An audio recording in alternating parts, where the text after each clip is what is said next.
At 3:41 on a Friday afternoon, Mary Smith placed a yellow envelope marked Rent and a heavy bag of coins on the glass counter of Hawthorne Community Bank. "I need to pay $1.184 before 4, she said. Behind her, someone sighed. The young teller stared at the coins. "Ma'am, counting this could take a while. Could you come back Monday?" Mary's cracked fingers tightened around the bag. "I don't have Monday." Bank manager David Carter stepped from his office ready to settle the problem. Then Mary placed both hands flat on the counter. David saw the small crescent burns, then the curved scar on her left wrist. He went completely quiet. Where he finally whispered, "Did you work 11 years ago? Before we continue, tell us your country and local time in the comments. And if stories about people the world often overlooks mean something to you, stay with us and subscribe." At 5:12 that same Friday morning, Mary Smith opened her eyes 3 minutes before the alarm on her phone was supposed to ring. She stayed still beneath the thin blanket. From inside the bedroom wall came 3 hollow knocks. Clank, clank, clank. The heating pipe had made that sound every winter since Mary and her daughter moved into the second-floor apartment on Columbus's south side. When Sophie was younger, the noise frightened her. Mary had told her the old building had a heart and sometimes needed to remind everyone it was still beating. Now Mary used those 3 knocks as a clock. The boiler was awake. That meant she had to be too. Mary reached for her phone and silenced the alarm before it rang. She pulled on gray sweatpants and an old Riverton House Hotel sweatshirt, then crossed the narrow hallway. Sophie's bedroom door stood slightly open. Mary looked inside. 9-year-old Sophie Smith slept sideways across the mattress, 1 foot outside the blanket. A library book about planets rested near her pillow. Above her desk hung a hand-drawn picture of Saturn with bright blue rings. Mary quietly removed the book and covered Sophie's foot. Then she went to the kitchen. The apartment was small, but everything had a place. 2 chipped mugs sat beside the sink. 3 magnets held Sophie's school calendar to the refrigerator. A wooden chair had been repaired with silver tape around one leg. Mary sat at the kitchen table and opened her blue notebook. It had cost 89 cents at a discount store 3 years earlier. The cardboard cover was bent, and the metal spiral had broken near the bottom. Mary had repaired it twice with clear tape. Inside were numbers: rent, electricity, bus fare, groceries, school expenses. Every dollar Mary earned was given a job before it arrived. She turned to the page marked April. At the top, written in pencil, was one number: $1.184. Rent. Mary unlocked her phone and opened her banking app. The screen loaded. Her balance appeared: $83.19. Mary stared. She refreshed the page. $83.19. "No," she whispered. Her thumb moved quickly to the transaction history. The $286 payroll deposit from Miller Family Bakery was missing. Mary had worked 6 evening shifts during the previous pay period. She had packed bread-labeled pastry boxes, cleaned metal racks, and stayed late after a catering order was entered incorrectly. The money should have arrived at midnight. It had not. Then Mary saw 2 red numbers. Overdraft fee, $35. Below, it was another charge. Payment processing fee, $12, $47. Mary reached for a pencil. The skin around her fingers was cracked from laundry chemicals. A thin cut beside her right thumbnail had opened again. She adjusted the pencil between her fingers and began calculating. She did not trust panic. Panic made numbers feel larger than they were. Mary checked every entry from the previous 2 weeks. Hotel paycheck, electric bill, bakery tips, groceries, bus fare, the $286 payroll that should have arrived. She calculated once, then again, then a third time. The answer did not change. Without the bakery payroll and with $47 removed in fees, Mary could not make the rent payment from her checking account. She looked at the microwave clock. 5:24. Mary called the number on the back of her debit card. A recorded voice thanked her for being a valued customer. Music played. Mary waited 4 minutes. Another automated voice explained that the service representatives were unavailable. The bank branch opened at 9. Mary ended the call. For one dangerous moment, she imagined a yellow notice taped to the apartment door. She had seen those notices before. Apartment 3C, then 1A, then the family across the parking lot whose children had carried black trash bags into an old minivan. Mary closed her eyes. 1 second, 2, 3, then she opened the blue notebook again. 10 at a time, she whispered. Mary stood and filled a saucepan with water. Oatmeal was cheaper when purchased in the large cardboard cylinder.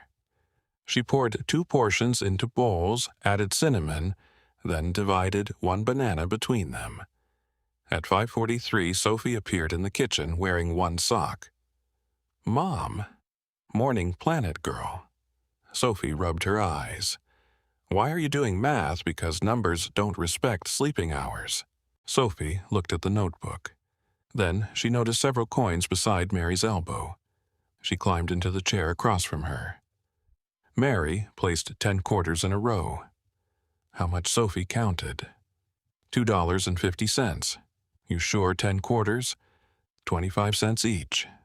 Mary raised an eyebrow. "Look at you. I have a math test next week." "I know, you forgot. I temporarily stored the information somewhere else in my brain." Sophie smiled. Mary pushed several dimes toward her. 10 at a time. Sophie arranged them carefully. The phrase had existed in their home for years. When Sophie was 6 and cried because she could not read an entire page, Mary covered most of the words with her hand. 10 at a time. When Sophie learned to tie her shoes, Mary made her practice the movement in small steps. When a homework sheet contained 100 multiplication problems, Mary drew a line after every 10th questions. 10 at a time. That was how heavy things got moved. Sophie finished stacking the dimes. $1 correct. Then Sophie studied her mother's face. Children noticed what adults worked hardest to hide. "Is something wrong?" Mary lifted her spoon. "The bakery paycheck is late." "How late? Hopefully just today. Is that bad?" Mary took a bite of oatmeal before answering. "It is inconvenient." Sophie narrowed her eyes. "You say inconvenient when something is bad, but you don't want me to worry." Mary almost laughed. "You're 9. You're not supposed to understand me this well." "I live here." The answer stayed with Mary. She reached across the table and touched Sophie's hand. "We're handling it. 10 at a time exactly." Sophie nodded and returned to breakfast. Mary did not tell her about the 4:00 deadline. Willow Creek Apartments had sent 2 reminders. The management company had changed its late payment policy 6 months earlier. Payment had to be recorded by 4 Friday afternoon, or Mary's account would advance to the next stage of eviction processing. Mary believed children deserved honesty, but there was a difference between truth and weight. Some weight belonged on adult shoulders. At 6:02, Mary packed Sophie's lunch. A peanut butter sandwich, apple slices, crackers. She placed a note inside the paper bag. "NASA still needs you. Eat your apple." Sophie would roll her eyes. Then keep the note. Mary knew because she had once found 14 of them hidden inside Sophie's desk drawer. At 6:11, Sophie zipped her backpack. A Saturn keychain bounced against the side. Mary straightened her daughter's coat. "Mrs. Anderson's meeting you at the bus stop." Sophie nodded. "And after school home?" "Homework, don't open the door, no stove, no inviting astronauts inside. Mom, they eat everything." Sophie hugged her. Mary closed her eyes as her daughter's arms tightened around her waist. For half a second, Mary wanted to hold on too tightly. Instead, she kissed Sophie's forehead. "Go catch your bus." Sophie reached the door, then stopped. "Mom." "Yes, your hand is bleeding." Mary looked down. The crack beside her thumbnail had opened. A bright line of blood showed against her skin. She curled her fingers. "Occupational decoration. That's not funny." It was a little funny. Sophie did not smile. Mary washed the cut and covered it with a bandage. "There, better." Sophie nodded. After her daughter left the apartment, became silent. Mary's phone vibrated. A new email. Willow Creek. Resident payment reminder. Mary opened it. Her eyes went directly to the sentence in bold. Payment must be recorded by 4:00 p.m. Friday to prevent the account from advancing to the next stage of eviction processing. Mary read it twice. Then she placed her phone face down. On top of the refrigerator sat an old red tin box. It had once held Christmas cookies. For 22 months, Mary had dropped coins into it, quarters from vending machine change, dimes found in coat pockets, nickels left after bus fare. She had promised herself she would not open it, not for groceries, not for electricity, not even when the soles of her work shoes began separating. The box was for the day the floor disappeared beneath them. Mary pulled a chair toward the refrigerator. She climbed onto it and reached up. Her cracked fingers closed around the cold metal tin. It was heavier than she remembered. Mary carefully climbed down and placed the box beside her blue notebook.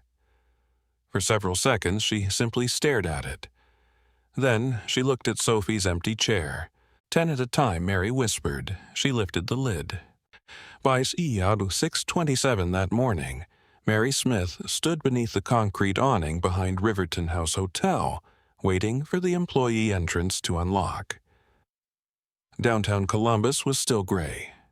A delivery truck idled beside the loading dock, pushing white exhaust into the cold air. Above, Mary's 16 floors of hotel windows reflected a colorless sky. She flexed her fingers inside her gloves. The bandage beside her right thumbnail pulled against cracked skin. Mary had left the red tin box hidden beneath the kitchen sink. There had been no time to count the coins before work. She would do it after her shift. The employee door clicked. Mary stepped inside. The basement laundry at Riverton House looked nothing like the clean white towels guests found beside polished bathroom sinks. It was heat noise and metal. At 6:32, the first industrial washer entered its spin cycle with a mechanical roar. At 6:37, a cart of wet bed sheets arrived from the overnight shift. By 6:45, Mary had already lifted hundreds of pounds of damp linen in separate loads. Nobody watching her would have known she was thinking about rent. Mary worked exactly as she always worked. She separated stained towels, checked room numbers on private laundry bags, recorded a damaged duvet cover, and loaded sheets into an industrial dryer. Then she checked the steam press twice before placing her hands near it. Once with her eyes, once with the back of her wrist. "Still don't trust that thing Linda Harris asked from the folding table." Mary glanced at the press. "No. You've worked here 4 years, and that machine has tried to cook me for 3 of them." Linda laughed. At 46, Linda was broad-shouldered and capable of folding a king-size fitted sheet without swearing. Mary considered that nearly supernatural. Linda also cared for her 73-year-old mother, who had recently started forgetting where she put things. The previous Tuesday, Linda had spent her lunch break calling pharmacies over an incorrect prescription. Mary remembered details like that. At 7:14, she pulled pillowcases from the press. Steam rose around her arms. The skin across her fingers tightened. Hotel laundry chemicals were designed to remove evidence: wine, makeup, blood, food. Whatever guests left behind the laundry department erased. But the chemicals did not disappear when the stains did.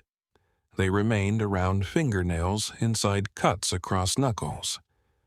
Mary kept hand cream in her locker. It helped, but nothing completely repaired. Hands washed 40 or 50 times during a shift. "Your bandage is wet," Linda said. Mary looked down. "I'll change it. You said that 20 minutes ago, then I'll change it with greater sincerity." Linda pointed toward the break rooms. "Go." Inside, Mary opened her locker. A photograph of Sophie was taped to the metal door. Sophie was 7 in the picture, wearing cardboard astronaut wings she had built for a school project because she misunderstood the assignment. The teacher had asked students to design a vehicle.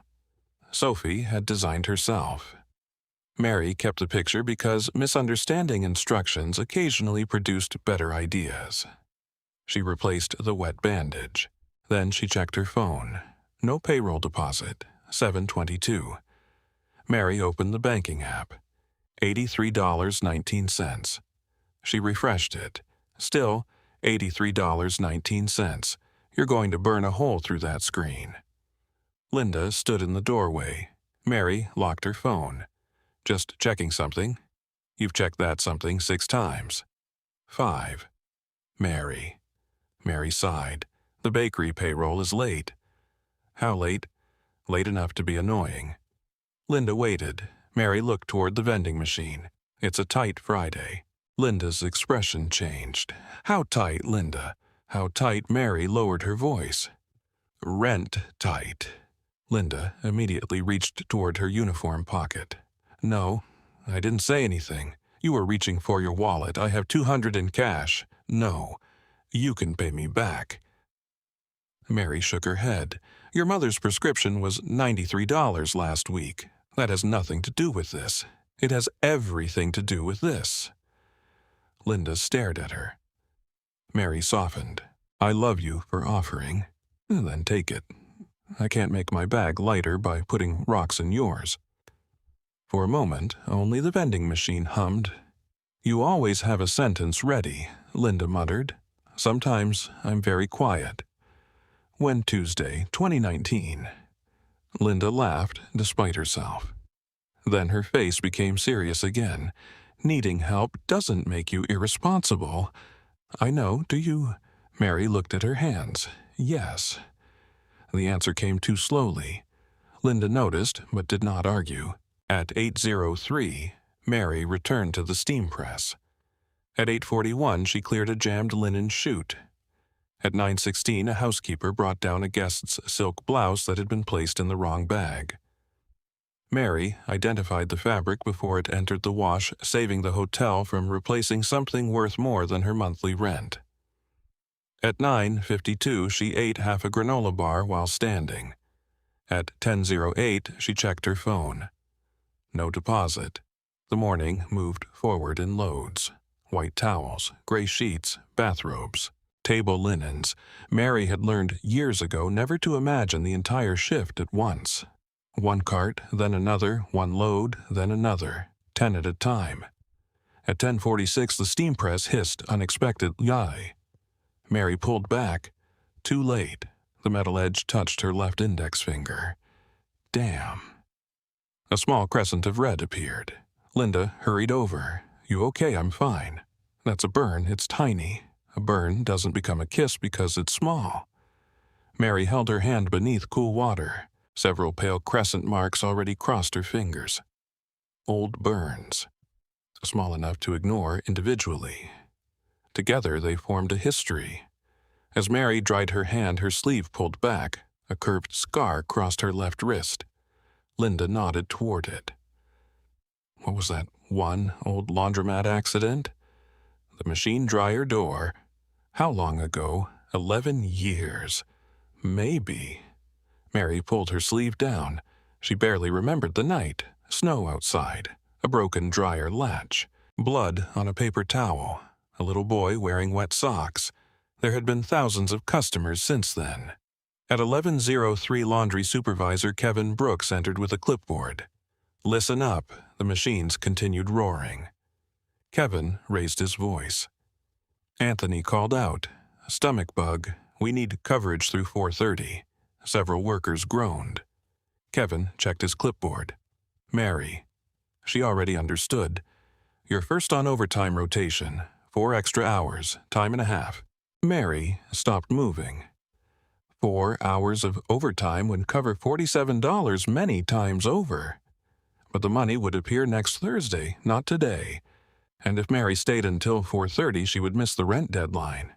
When would it be paid? She asked. Normal payroll.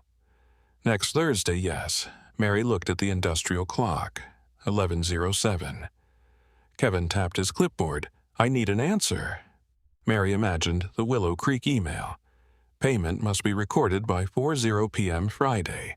I can't stay today, she said. Kevin frowned. You're declining overtime today, yes. We're already short. I understand. Everybody has plans. Mary, this isn't a plan. Kevin waited for an explanation. Mary gave him none. Poor people were often expected to present evidence of suffering before their boundaries were respected. A hospital bracelet, a funeral notice, a crying child. Mary had only a deadline. I have to leave at my scheduled time. Kevin wrote something on his clipboard. All right, his voice said otherwise. He walked away. Linda approached. You sure? Mary stared at the clock. No, it was the most honest answer she had given all morning. She removed her rubber gloves. Her fingers were red. The new crescent burn was rising. The crack beside her thumbnail had opened again. Mary looked at her hands, then at the clock. 11:08. Somewhere across Columbus, David Carter was sitting behind a bank manager's desk, unaware that those scarred hands had once changed the direction of his life. Mary pulled her gloves back on. One load, then another, 10 at a time. Because when the shift ended, she would have only hours to carry a box of coins across the city and fight for the place her daughter called home. Mary clocked out at 12:31 p.m. Kevin Brooks did not look up from his clipboard when she returned her laundry gloves to the supply shelf. See you Monday, Mary said. Kevin made a small sound that might have been an answer. Mary understood. She also understood that she could not repair every problem before lunch, one at a time. She pulled on her coat and walked quickly toward the bus stop. At 12:39, Mary boarded the number 8 bus heading south.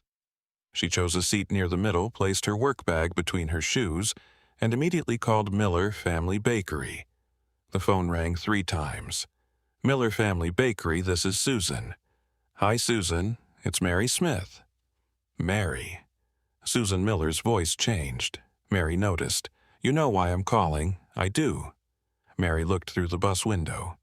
Is payroll coming today? There was a pause. I'm checking it right now. Mary heard keyboard clicks. Then Susan sighed. 3 part-time employees were affected. You, Daniel, and Chris. The payroll file rejected some information when it was transmitted. When did you find out? About 20 minutes ago. Mary closed her eyes. Can it be fixed today? I've already called our processor. And they said Monday. Mary opened her eyes. A woman across the aisle was holding a grocery bag between her knees. Green onions stuck from the top. Monday isn't useful to me. I know. Susan sounded genuinely ashamed. Mary, I'm sorry. This is our mistake. Mary rubbed her forehead. How much is confirmed for me? $286. The exact number Mary already knew. Could the processor issue an emergency deposit, I asked. And no. The bus stopped. 2 passengers boarded. Susan spoke again. Come to the bakery. Mary straightened. Why? I can give you cash. From payroll. Another pause. Susan, I have money here. Is it bakery money? Mary, is it payroll money? No. Mary watched buildings move past the window, then, whose money is it? Mine? Mary exhaled slowly. Susan, your commercial oven is broken. We still have the second oven. The second oven takes 40 minutes longer per batch. We're managing. You told me the repair estimate was almost $4,000. I shouldn't have told you that. You told everyone. You were yelling at the oven. Despite everything, Susan laughed once. Then she became quiet. "Let me help you." Mary looked down at her hands. A new bandage covered the burn from the steam press. "I appreciate that." "Then come here." "No. Mary, you made a payroll mistake. You need to fix the payroll mistake." "I will, but I'm not taking money from your personal wallet. You need the money today, don't you?" Mary did not answer. Susan understood the silence. "Rent, yes. How much trouble enough. Then take the cash." Mary imagined Susan standing behind the bakery counter. 58 years old, gray beginning to appear in her dark hair, a broken commercial oven, 3 employees with delayed paychecks. Susan was not wealthy. She was simply close enough to Mary to see the problem. "No," Mary said gently. "Why are you so stubborn? Because your emergency doesn't become smaller just because mine arrived today." Susan was silent. "I'll call you when I hear anything," she finally said. "Thank you. And Mary." "Yes, I'm sorry, I know." Mary ended the call. The bus continued south. At 12:56 she called Willow Creek Apartments. A recorded menu gave her 4 options. Mary pressed 2, then 3, then waited. "Willow Creek Leasing Office, Brian speaking. Hi, this is Mary Smith, apartment 2B. Keyboard sounds. "Yes, Miss Smith." Mary disliked how quickly he found her account. "I received the payment reminder. Okay, my payroll deposit has been delayed, I see." He did not see. Mary knew that. "I will have the rent. Rent was due on the 1st, I know. And the final payment window closes today. I know that too." Brian Collins sighed. Mary pictured him at the leasing office. She had met him twice, 30-something. Clean shirts, a silver watch, not cruel. That almost made conversations harder. Cruel people were easy to understand. Policy, spoken politely, could do the same damage while allowing everyone to feel innocent. "I need to ask you something specific," Mary said. "All right. If I begin the payment before 4, but the bank processing takes several minutes, will the account show that I initiated it before the deadline?" Brian paused. "The system records completed payments. So no. I'm explaining the policy, and I'm making sure I understand it." "Yes. The payment needs to be recorded before 4. Mary looked at the digital clock above the bus driver.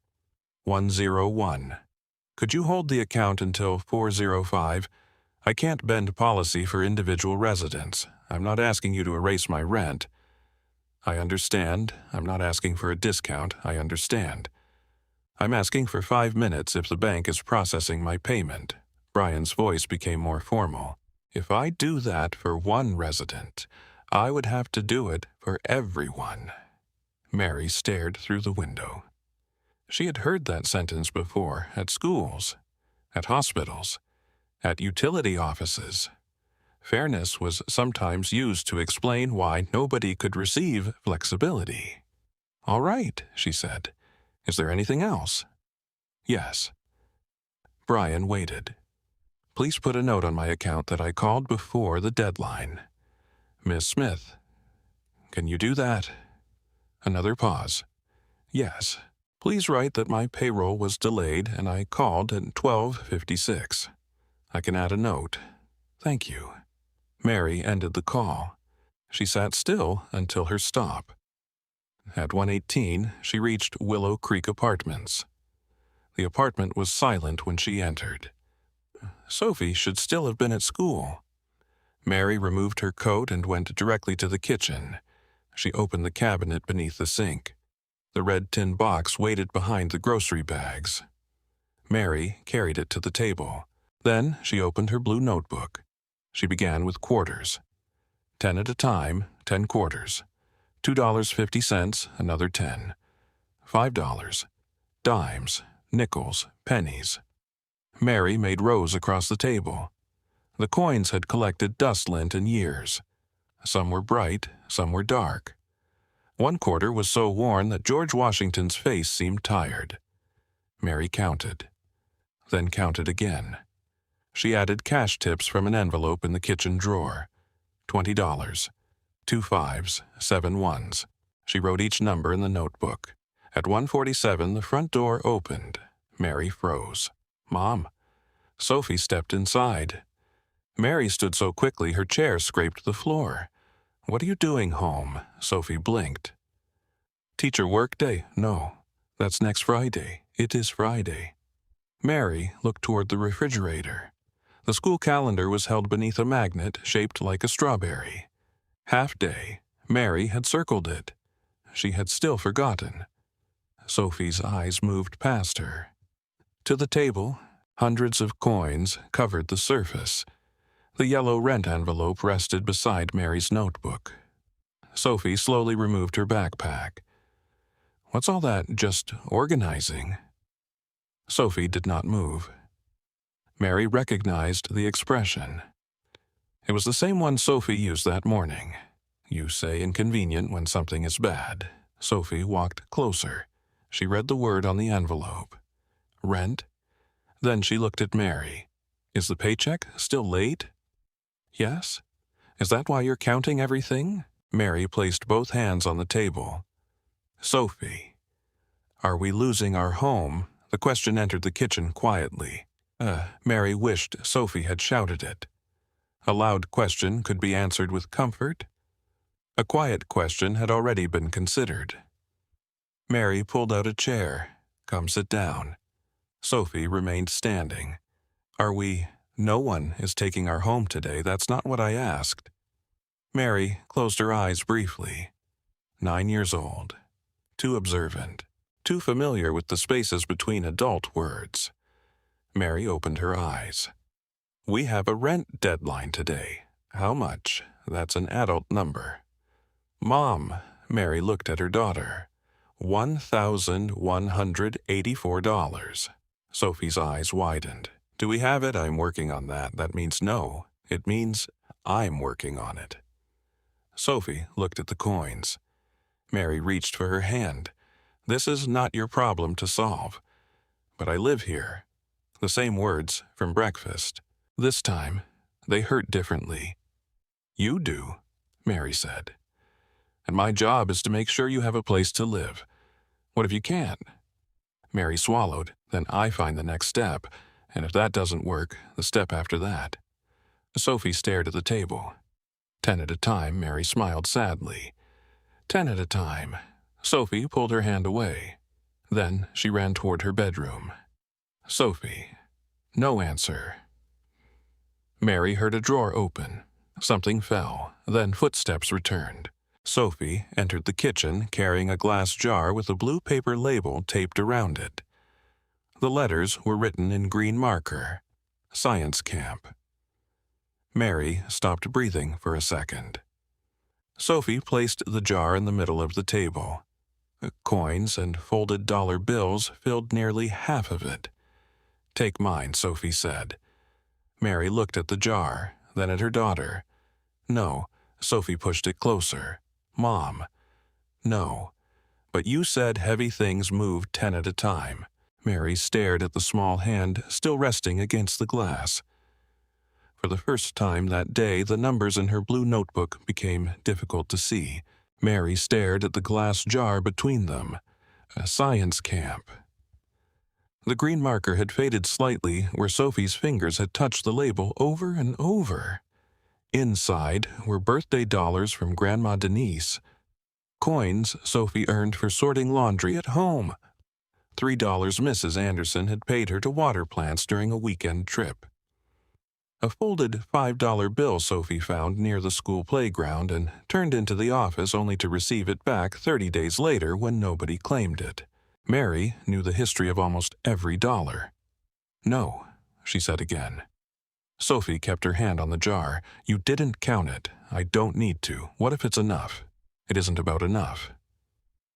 Sophie frowned. "Then what is it about?" Mary pulled out the chair beside her. "Sit down." "I don't want to sit." "Sophie." The girl sat.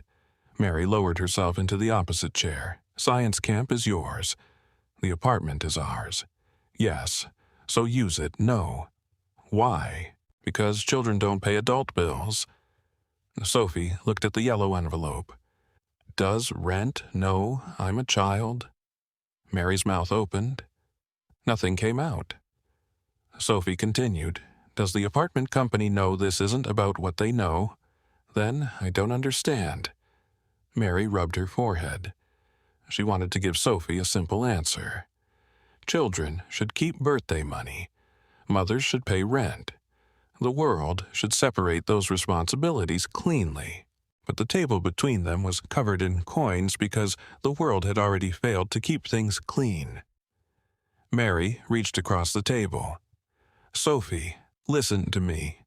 You saved this money for 8 months, 7 months and 3 weeks. Exactly. You said science camp would help me see if I really like engineering. I remember, I already like engineering. Mary almost smiled. That's not the point. Then what is?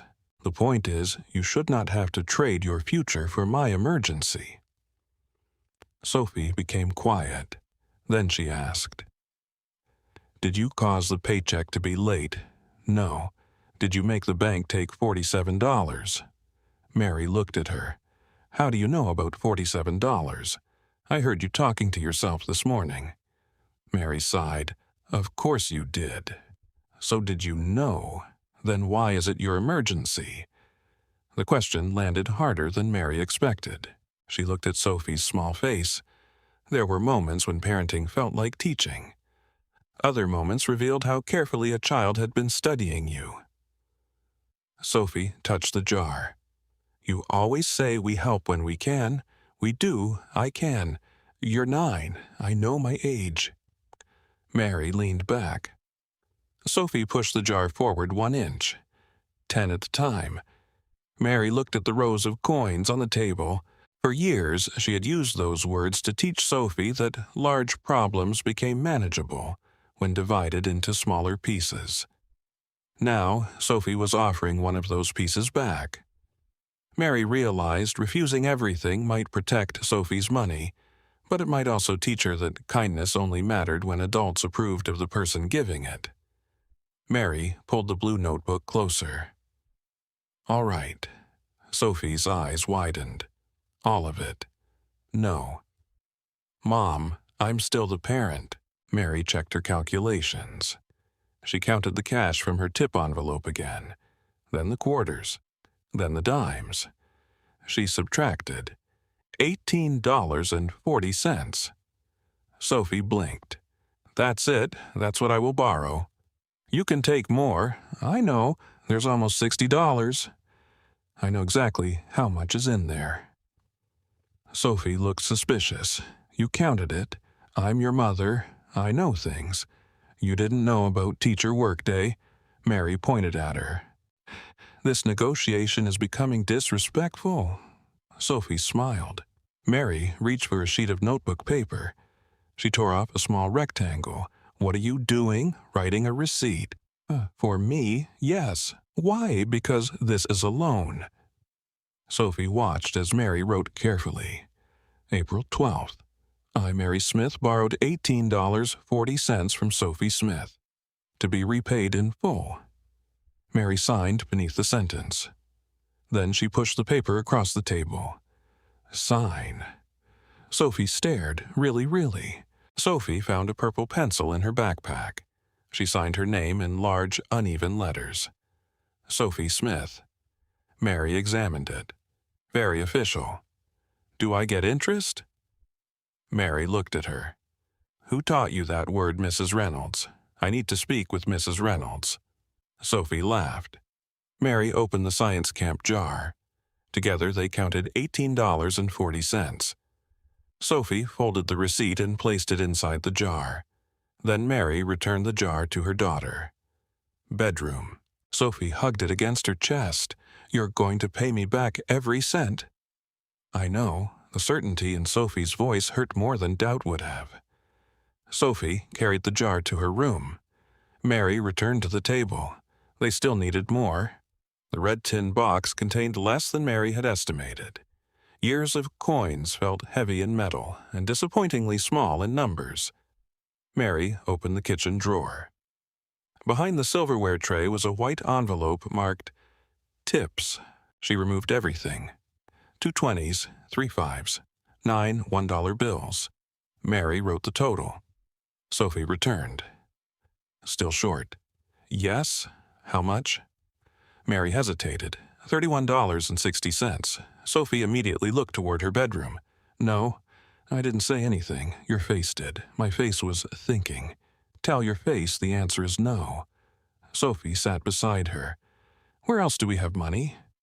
Mary looked around the apartment. The strange thing about being short on money was how quickly ordinary objects became possible hiding places. Coat pockets, old purses, kitchen drawers. Mary checked the winter coats. 4 quarters, 3 dimes, a nickel. Sophie searched the couch. 2 pennies and a yellow crayon. Keep the crayon, Mary said. Very helpful. They checked Mary's work bag. 75 cents. Then Sophie stopped. The car. Mary looked at her. What the cup holder? The Ford Taurus. Mary had almost forgotten. The 2004 Ford Taurus had been sitting in the apartment parking lot for 7 months with a failed transmission. Mary could not afford to repair it. She also could not afford to replace it. So the car remained beneath a maple tree collecting leaves and occasional parking warnings. Mary grabbed her coat. Come on. They hurried downstairs. The afternoon air had turned colder. Mary unlocked the Taurus. The door groaned. Sophie climbed into the passenger side. I found a quarter check under the seat. Mary opened the center console. Receipts. A broken phone charger, 2 ketchup packets, 3 dimes. She checked the cup holder. Sticky pennies. A nickel, $1 coin. Sophie reached beneath the passenger seat. There's something a spider, Mom. Important question. Sophie pulled out a dime, then another. Mary opened the glove compartment. The owner's manual fell forward. Behind it were 2 folded dollar bills. Mary stared. What Sophie asked, $2.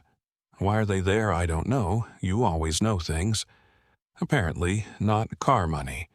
They returned upstairs carrying $4.87. Still short. Mary stood in the kitchen. Think. Sophie watched her. Mary checked the blue notebook. She added every number again. Then she saw it. The emergency 20. Months earlier, Mary had placed a $20 bill inside the back cover of the notebook. Bus emergency. She pulled the cardboard cover away. The bill was still there. Sophie gasped. You hid money from yourself. I prefer the term strategic forgetting. Mary added $20. They were closer. Mary checked her purse. A 5, 3 ones, coins. Sophie counted beside her. Mary added the numbers, then stopped. She calculated again. Sophie leaned closer. What Mary looked at the total, $1.184, exactly. For several seconds neither spoke. Then Sophie whispered, We did it. Mary looked across the table. The money did not look like rent. It looked like chaos. Bills from tips, coins from coat pockets, $18.40 from a child's science camp jar, 2 forgotten dollars from a broken car, $20 Mary had hidden from her future self. Mary began placing the coins into stronger zip bags. Sophie helped, 10 at a time. When they finished, Mary put the bills inside the yellow rent envelope. She looked at the microwave. 2:46 p.m. Mary's relief disappeared. Hawthorne Community Bank was across the city. 2 buses, 1 transfer. Mary stood so quickly the chair moved backward. Coat, Sophie grabbed hers. Mary lifted the bags of coins. The weight pulled against the cracked skin of her fingers. Sophie took the yellow envelope and held it against her chest. Are we going to make it? Mary looked at the clock. 2:47. She did not lie. I don't know. Sophie swallowed. Mary reached for her daughter's hand. We move now. Together they ran for the door. Mary and Sophie reached the bus stop at 2:54 p.m. Mary's breathing was already uneven. The bags of coins pulled against her fingers like small anchors. She switched them from her right hand to her left, then immediately regretted it when the plastic pressed against the curved scar on her wrist. Sophie stood beside her, holding the yellow rent envelope beneath her coat. When is the bus supposed to come? Mary checked her phone. 2:56. Sophie looked down the street. No bus. At 2:58, Mary checked again. At 3:01, a white delivery van passed. At 3:04, Sophie asked, "Did we miss it?" No. How do you know? Because the app says delayed. How delayed? Mary stared at the screen. 9 minutes, enough to be annoying. Sophie gave her a look. Mary sighed. Yes, bad annoying. At 3:05, the number 8 bus finally appeared at the intersection. Mary lifted the coin bags. Pain cut across her fingers. She said nothing. The bus stopped. They climbed aboard. Mary paid their fares and moved toward the middle. Almost every seat was occupied. A man in a dark suit sat beside the window typing on his phone. Across from him, an older woman wore a brown wool coat and held a canvas grocery bag on her lap. Mary found one empty seat. Sophie, sit. You sit. Sophie. The girl obeyed. Mary stood beside her, holding the metal rail with one hand and the coin bags with the other. The bus moved. Every turn made the coins shift. Mary could feel the plastic stretching. At 3:11, the bus stopped suddenly for a red light. One bag slipped. Mary caught it before it hit the floor, but her thumbnail scraped against the zipper. The crack in her skin opened again. She inhaled sharply. "Mom, I'm fine." A thin line of blood appeared. Sophie reached into her backpack.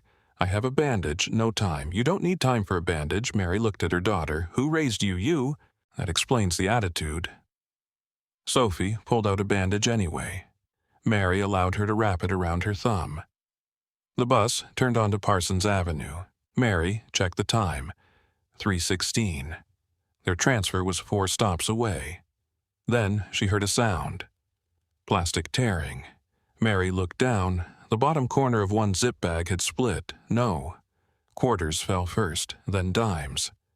Coins struck the bus floor and scattered in every direction. Sophie jumped from her seat. Mom Mary dropped to her knees. A quarter rolled beneath the seat of the man in the dark suit. Another spun near the aisle. 3 dimes disappeared beneath the row behind them. "I'm sorry," Mary said quickly. "I'm sorry." The man in the suit lifted both feet. He looked annoyed but continued typing. Sophie crawled beneath the seat. "I got to. Be careful." Mary reached for a quarter near the aisle. The bus moved again. The coin rolled away. A wrinkled hand stopped it. The older woman in the brown coat bent down and picked it up. "Here." "Thank you," Mary said. The woman placed her grocery bag on the seat. Then she crouched. "You don't have to do that." "I know." The woman reached beneath her seat and found a nickel. Mary looked around. Passengers were watching. Some curious, some impatient. Mary felt heat rise into her face. "I'm sorry," she said again. The older woman looked at her. "For what?" "The coins. They're your coins." "We're holding everyone up." The bus had not stopped.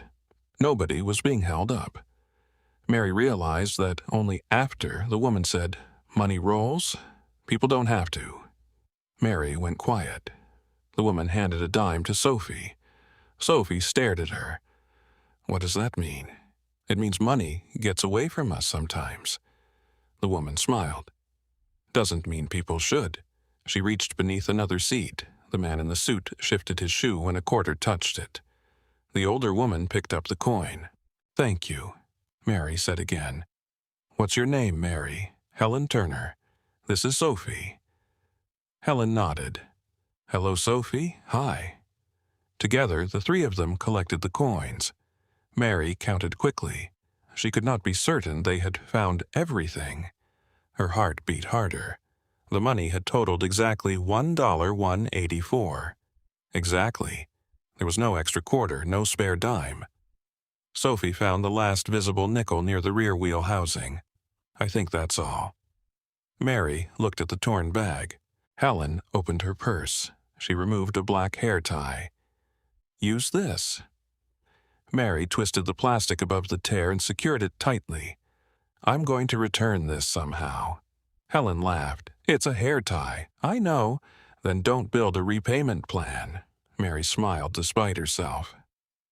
The bus announcement called their transfer stop. Mary stood. That's us. Sophie grabbed her backpack. Mary lifted the coins. Helen touched her sleeve. Whatever you're running toward, I hope you get there. Mary looked at her. So do I. They hurried off the bus. At 3:25, Mary and Sophie reached the second stop. The connecting bus was already visible. Run, Mary said. They ran. Sophie reached the door first. Wait. The driver saw them and held the door. Mary climbed aboard breathless. Thank you. The driver nodded. Mary and Sophie moved to the nearest seats. Mary checked the clock. 3:28, Sophie held the yellow envelope tightly. Do you think we lost any? Mary knew what she meant. I don't know. Sophie looked frightened. We counted exactly. I know. What if we're short? We count again, but there's no time. Mary looked at her daughter.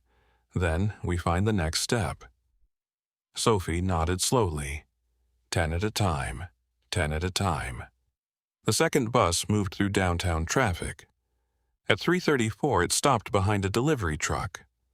Mary stared through the windshield. The truck did not move. 3:35.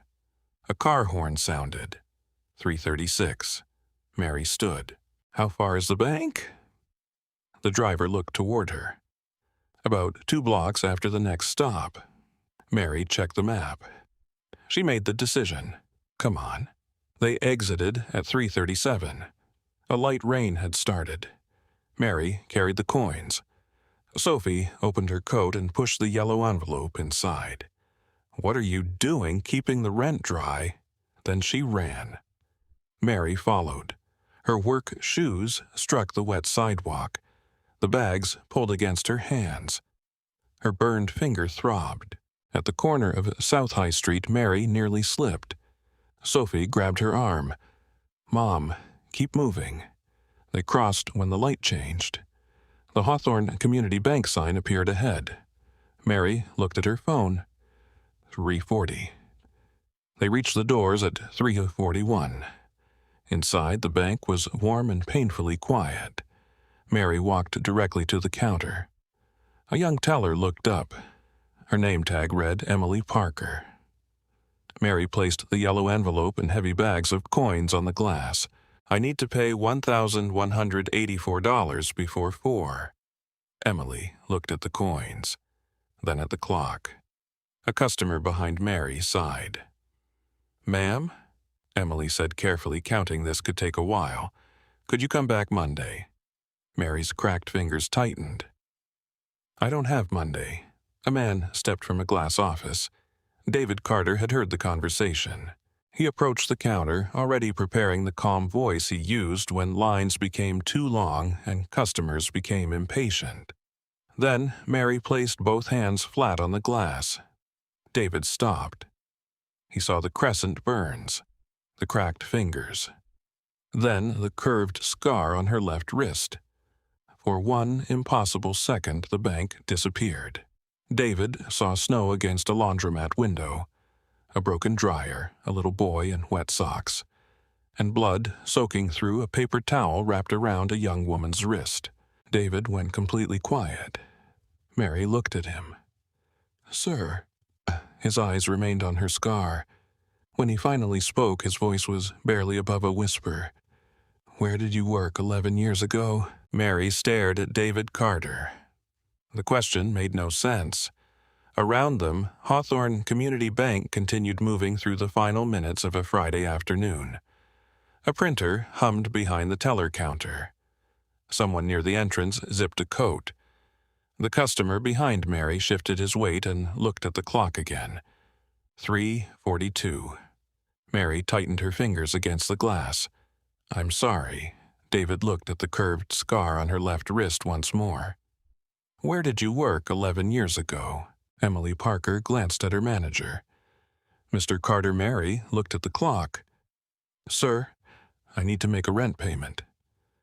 David seemed to return to the room. "Yes?" He straightened. "Yes, of course." Then he turned towards Emily. "Process the payment." Emily looked at the bags. "We can, but the coin count started." The customer behind Mary sighed loudly. "Some of us have been waiting." David turned.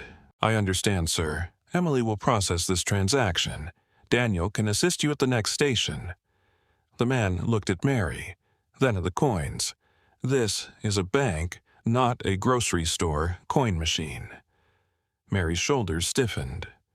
Before she could answer, David said, "You're correct. This is a bank." The man waited. David continued, "And those are United States coins."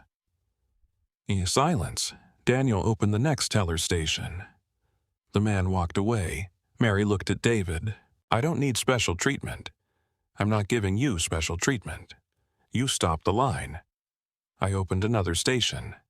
Because of me. Because managing the line is my job." Mary studied him. David understood the suspicion in her eyes. He had seen it before, not from Mary, from himself, years earlier. The look of someone who had learned that unexpected kindness often arrived with questions attached. David stepped back. "Emily, please continue." Emily opened the first bag. The coins spilled into a metal tray. Sophie moved closer to Mary. The teller began separating pennies from larger coins. "We'll use the counter for the quarters, dimes, and nickels," Emily explained. Mary nodded. How long? Emily glanced at the clock.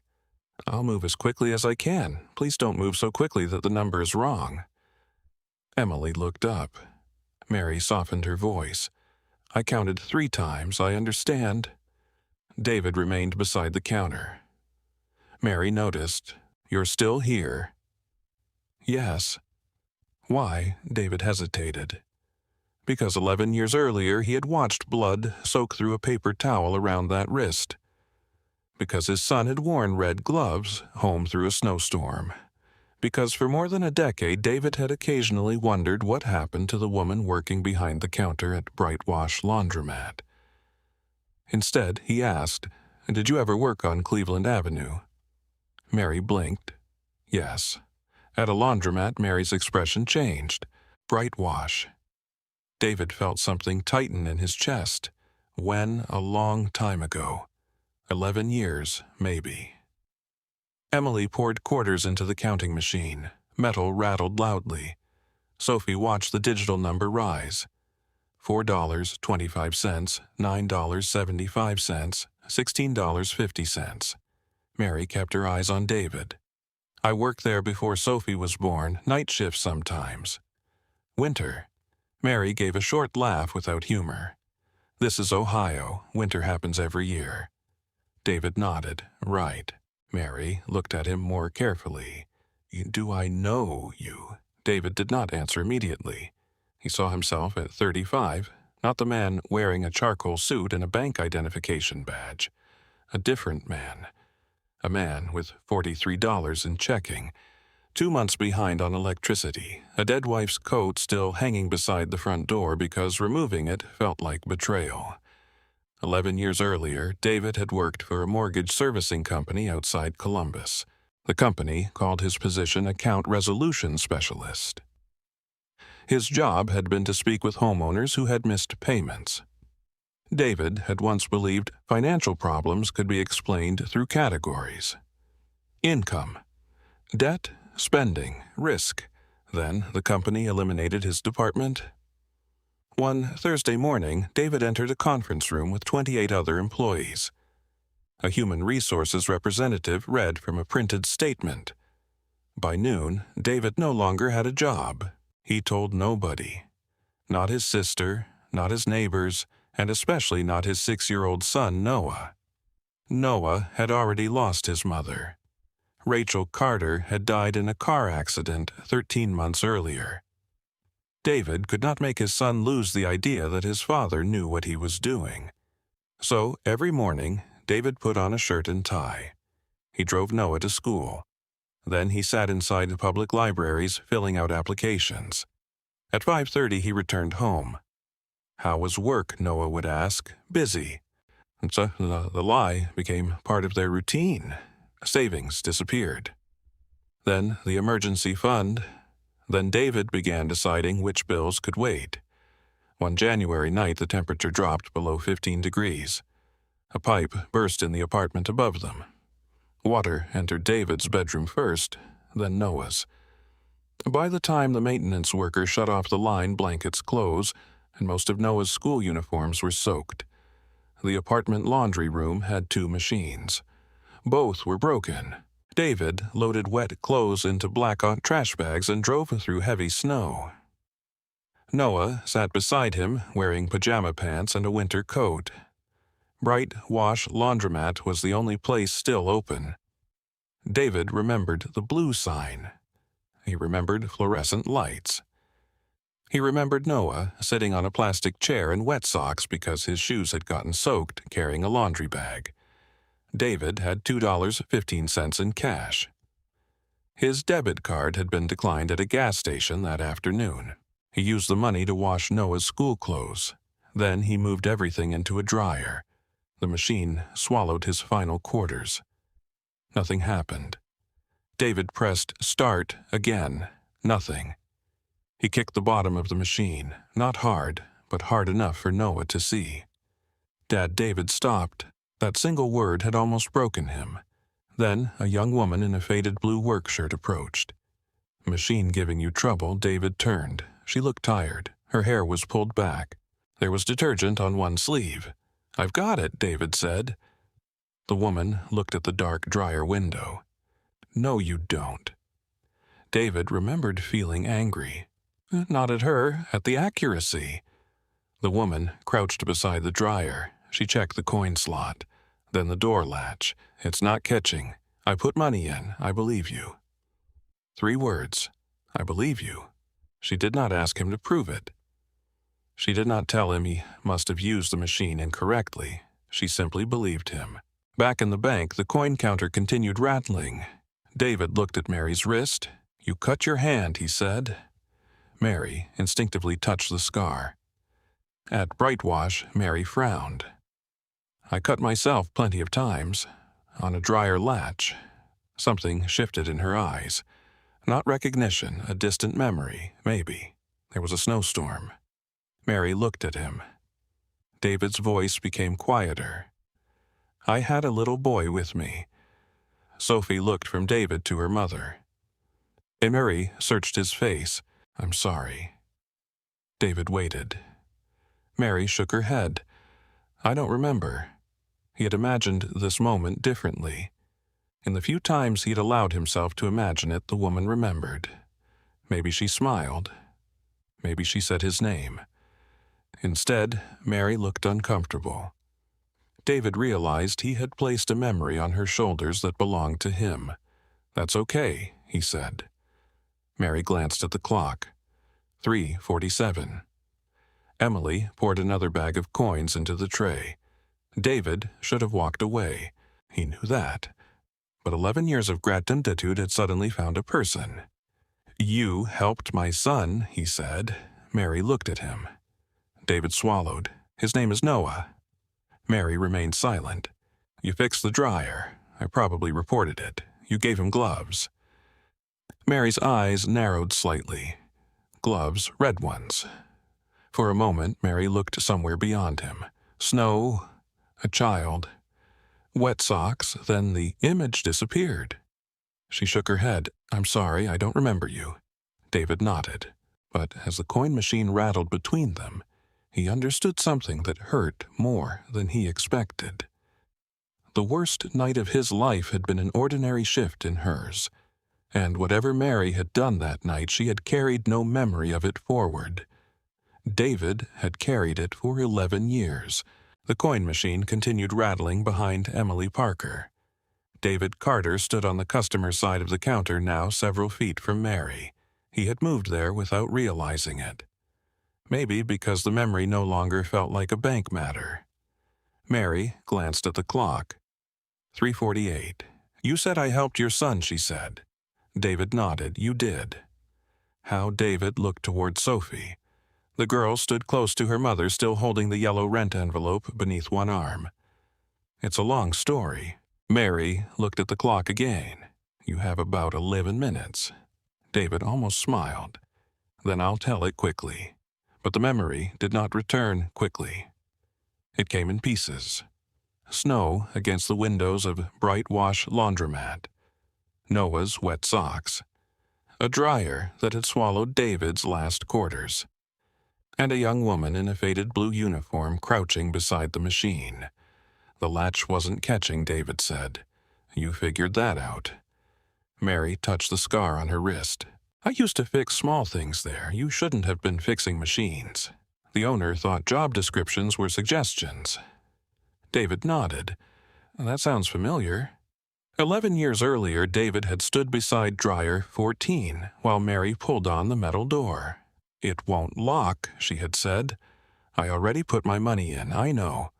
How the coin indicator moved. David had stared at her. Most people had asked questions then. "Did you insert the right amount? Are you sure? Maybe you pressed the wrong button." Mary asked none of them. She believed the machine could be wrong. David remembered that because at the time he had begun believing everything wrong in his life must somehow be his fault. Mary had opened a narrow maintenance drawer beneath the folding counter. She found a screwdriver. "You really work here?" David asked. Mary looked at her blue shirt. "No, I break into laundromats during snowstorms." Noah laughed from the plastic chair. It was the first time David had heard his son laugh that week. Mary crouched beside the dryer. She loosened 2 screws around the latch plate. The metal edge shifted. Then her hand slipped. David heard her inhale. Blood appeared immediately. A sharp piece of metal had cut across her left wrist. "You're bleeding," David said. "I noticed." Mary grabbed paper towels. David stepped forward. "You need stitches. I need this dryer to close. Your hand, wrist." "What?" "You said hand. It's my wrist." Even injured, she had corrected him. David remembered staring at her. Mary wrapped paper towels around the cut and tightened them with one hand. Then she pushed the latch plate back into position. The dryer door clicked. There. She stood. David looked at the machine. "My money is gone?" Mary checked the display. Then she walked to the counter. Bright Wash had a small employee service card used for machine errors.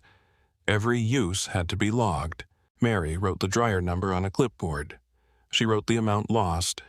Then she swiped the service card. The dryer started. Warm air moved behind the glass. David stared. "I'll pay that back." "No, I can come tomorrow." "No, I don't take charity." Mary looked at him. Good." David had not expected that answer. She pointed toward the dryer. "This isn't charity. The machine took your money. The business owes you a working dryer." David said nothing.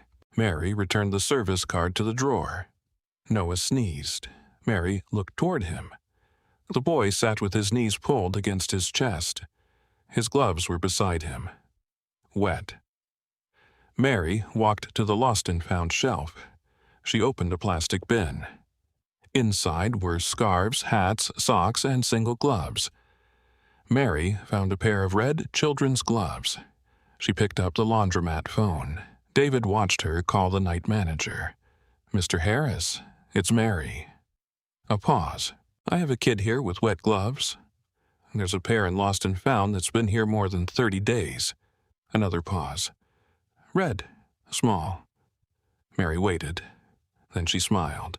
"Thank you." She hung up. She carried the gloves to Noah. These need a job. Noah looked at David. David looked at Mary. They're lost and found, she explained. Manager approved it. Noah pulled them on. They were slightly too large. He held up both hands. They're warm. Mary nodded. That is generally what gloves are supposed to do. Noah laughed again. Then Mary walked to the vending machine. She inserted coins. A paper cup dropped. Hot chocolate poured into it. David stepped toward her. No. Mary looked over her shoulder. What I said, no charity. This isn't for you. She handed the cocoa to Noah. Break money, she said. My choice. David remembered the shame rising inside him. He had wanted to tell Mary he had once owned a house, that he had a college degree, that he used to explain mortgage accounts to people. He wanted to provide evidence that he did not belong in a laundromat with $2.15. Mary never asked, not once. She did not ask why his debit card did not work. She did not ask why Noah's clothes were wet. She did not ask why a grown man could not afford another dryer cycle. She simply returned to the counter. David sat beside Noah. The dryer turned. Warm clothes moved behind the glass. Noah drank cocoa, and inside David's coat pocket was a folded letter. He had written it that afternoon. Dear Melissa, I need to ask you something about Noah. Melissa was David's older sister. The letter asked if Noah could stay with her for a few months. David had convinced himself it was temporary. He had also convinced himself it was responsible. The truth was uglier. David believed his son would be safer with someone who had not failed. That night, after leaving Brightwash, David drove home through snow. Noah slept in the passenger seat wearing red gloves. David carried him upstairs. Then he sat at the kitchen table. He removed the letter from his pocket. For almost an hour, David stared at it. Then he thought about Mary. She had seen him with wet clothes and empty pockets. She had not treated him like a failed father. She had treated him like a customer with a broken dryer. David tore the letter in half, then into 4 pieces. The next morning he applied for 7 jobs. One was a teller position. I got rejected from 3 banks, David told Mary. The present returned around them. Emily continued sorting coins. Mary listened quietly. The 4th bank interviewed me, David said. I got the job, and now you manage this place. Eventually. Mary looked at his suit. That's a long way from a broken dryer. Yes. David glanced at her wrist. But I don't know if I would have taken the next step without that night. Mary shook her head. You did the work. You made me feel like I was still someone who could. Mary looked uncomfortable. David understood. She did not want ownership of his life, so he said, I'm not saying you saved me. Mary relaxed slightly. Good. I'm saying you didn't make a bad night worse. Mary considered that. That sounds more reasonable. The coin machine stopped. The sudden silence was strange. Emily looked at the display, then at the coins remaining in the tray. She frowned. Mary immediately noticed. What Emily did not answer. She counted the bills from the yellow envelope again. Then she restarted the machine. Metal rattled. Mary looked at the clock. 3:53. Emily. 1 second. The machine stopped again. Emily wrote a number on a piece of paper. Mary's breathing changed. Sophie stepped closer. We counted it 3 times, Sophie said. Emily looked at Mary. I'm going to check once more. There isn't time. David moved beside the counter. What is it? Emily showed him the number. David's expression changed. Mary saw it. How much? Emily hesitated. Mary placed her scarred hands on the glass. Please. Emily looked directly at her. You're $47 short. Mary went completely still. 47. The exact amount the bank had taken from her account that morning. For several seconds, Mary Smith did not move. The bank clock changed from 3:53 to 3:54. $47. The number felt familiar before Mary understood why. Then she remembered the red charges on her phone that morning. 35. 12. Mary opened her blue notebook so quickly that the bent cover struck the glass counter. "No," she said. Emily Parker looked uncomfortable. "Miss Smith, I ran the coins twice. I believe you." Mary flipped through the pages. Sophie stood on her toes to see. "We counted 3 times," the girl said. "I know, I counted the dimes. I know, baby, and the quarters on the table." "I know." Mary found the page. Her pencil marks filled the paper in narrow columns. She placed one finger beside the final calculation. $1, $1.84. Then she looked at David Carter. "I didn't miscount." David glanced at the notebook. "I didn't say you did. Someone did." Mary turned the notebook around. "Look." David stepped closer. Mary pointed to each line. Hotel paycheck, cash tips, money from the tin. $18.40 borrowed from Sophie. David looked briefly at the girl. Sophie nodded seriously. "I have a receipt." David almost smiled, but Mary's expression stopped him. Emergency 20. Mary continued. $4.87 from my old car. Everything is here. Except $47, Emily said softly. Mary looked at her. Emily immediately lowered her eyes. Mary took a breath. Emily was not the problem. Not yet. Exactly, Mary said.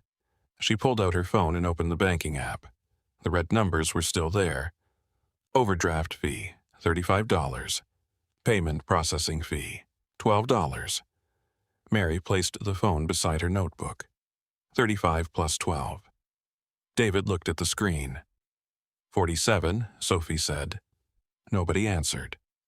The clock showed 3:54. Mary looked at David. I need to know where I made the mistake. David studied her. May I review your account history? You work here. I still want your permission to look beyond today's transaction. Mary appreciated the question. Yes. David walked behind the counter and signed into a terminal beside Emily. Full history start with this week.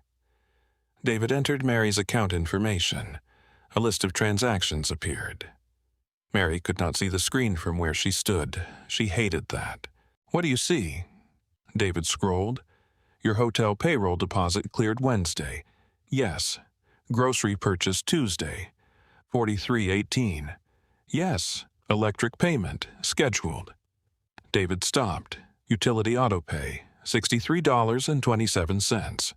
Mary nodded. That was supposed to clear Thursday. It did. Then what's wrong? David looked closer. The time. Mary frowned. What time the utility payment was processed at 1:14 a.m. So David scrolled again. There was another deposit expected. Bakery payroll. No, a smaller deposit. Mary remembered. My mobile check. David nodded. $25. It became available at 6:02 a.m. Mary waited. David's eyes remained on the screen. The utility autopay processed first. Your balance went negative. For less than 5 hours. Yes, and the bank charged $35. David did not answer immediately. Mary pointed toward the phone. I know it charged me. I'm asking if that's why. Yes. Emily looked toward the screen. David continued scrolling. The $12 fee was connected to the payment service transaction you initiated after that. Mary's jaw tightened. So the first fee helped cause the second. David leaned toward the monitor. In this sequence, yes. Sophie looked confused. Mom had the money. Mary turned toward her daughter. Eventually. No, Sophie said. I mean that day. David looked at Sophie. The money arrived a few hours later. So she had it. At 1:14, the system showed that she didn't. Sophie frowned, but at breakfast she did. David hesitated. Yes. Sophie looked at Mary. That doesn't make sense. Nashi stared at a transaction screen she could not see. It makes perfect sense to a computer. David looked at her. Mary tapped the blue notebook. I wrote down every dollar. I can see that. I didn't buy something extra, no. I didn't forget a bill, no. I didn't spend the rent at a casino or on a new television, no. Mary's voice remained quiet. That made Emily listen more carefully. Then answer something for me. David waited. Mary placed both palms on the glass. Did I spend money I didn't have? Or did the order of the system decide I didn't have it? David opened his mouth, then stopped. He had worked in banking for more than 10 years. He knew the technical answer: available balance, posting order, settlement time, authorization, processing window. He could explain all of it. But Mary had not asked how the system worked. She had asked what had happened to her. David looked back at the transaction history. Utility payment at 1:14. Deposit available at 6:02. Overdraft fee, processing fee.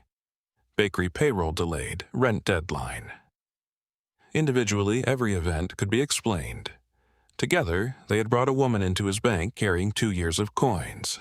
David Mary said. He looked up. I don't know how to answer that fairly. Mary nodded once. That is an answer. The clock changed. 3:55. Sophie grabbed Mary's sleeve. Mom. Mary looked at the clock. Her face changed. David, I appreciate the history lesson, but I have 5 minutes. David turned back to the account. He expanded the transaction history 3 months, then 6. He saw a pattern. Mary's hotel payroll arrived regularly. Her bakery deposits arrived on a different schedule. Automatic payments clustered around predictable dates. Several times, Mary's balance dropped dangerously low for hours before deposits cleared. She had not accumulated large discretionary charges. She had not ignored negative balances for weeks. The gaps were short. 6 hours, 9 hours. Once, 3 hours and 18 minutes, Emily David said. Yes, come look at this. Emily moved beside him. David pointed. What do you see? She studied the account. Low balance, look at the timing. Oh, Emily scrolled. Oh, Mary watched them. What David looked at her. This has happened before. I've had fees before. How often do you ask for reviews? Mary almost laughed. Ask who customer service? I call. I get a recording. Sometimes I wait, sometimes I'm at work. You can come into a branch. I work 2 jobs. David went quiet. Mary continued. The hotel doesn't pay me to sit in your lobby and explain why $35 matters. Emily lowered her eyes. David searched another screen. He knew he should focus on Mary's deadline. But something had shifted. He opened the fee review system. The 2 charges appeared.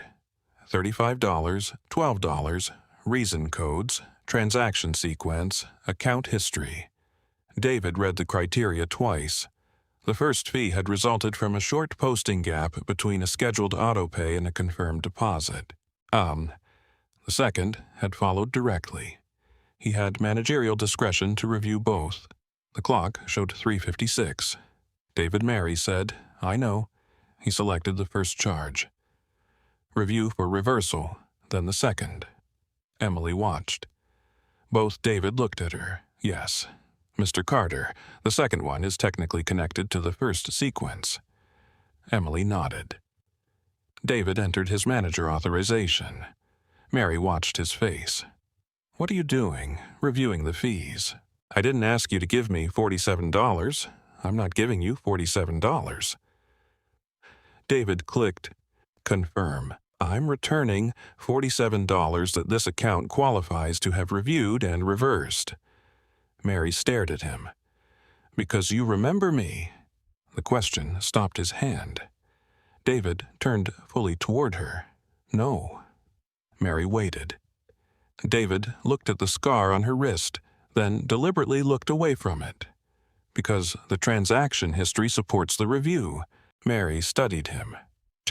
Would you have looked if you didn't remember me? David said nothing.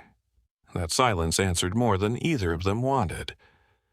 356 became 357. The account balance refreshed. The $47 returned. David turned to eye card Emily. Reverse both fees. Emily moved immediately. The yellow rent envelope lay open beside the coin machine. Mary looked at it, then at her scarred hands. She had enough now. Exactly enough. But as Emily began processing the $1.184 payment, Mary realized something that made relief impossible. The bank had not discovered the problem because its system noticed. David had noticed because he remembered a pair of red gloves from 11 years ago. And Mary could not stop wondering what happened to people whose hands he did not recognize. At 3:57 p.m., Emily Parker entered the final payment amount. $1.184. Mary Smith watched every number appear on the teller screen. She did not look at David Carter. Not yet. The coin machine had stopped. The last bills from the yellow envelope rested in Emily's tray. Sophie's hand was wrapped around the strap of her Saturn backpack so tightly that her knuckles had turned pale. Emily pressed a key. The printer beneath the counter came alive. A narrow strip of paper emerged. Mary held her breath. Payment processed, Emily said. What time? Emily looked at the screen. 3:57. Completed yes. Recorded yes. Mary closed her eyes. Only for a second. Then she opened them again. Can I have a printed receipt? Of course. Emily handed her the paper. Mary checked the name first. Mary Smith. Then the amount. $1.184.00. Then the timestamp. 3:57 p.m. She read it twice. Sophie leaned against her arm. Mom. Mary handed her the receipt. Check the amount. Sophie looked at the paper. 1,184. And the time, 3:57. Mary nodded. Good. Sophie looked up. Are we okay? Mary wanted to say yes, a large, simple yes. Instead, she touched her daughter's shoulder. The rent is paid. For today, that was the truth they needed. Sophie exhaled so deeply that Emily smiled. Mary folded the receipt and placed it inside her blue notebook. Then she gathered the empty zip bags. One still had Helen Turner's black hair tie twisted around the torn corner. Mary touched it.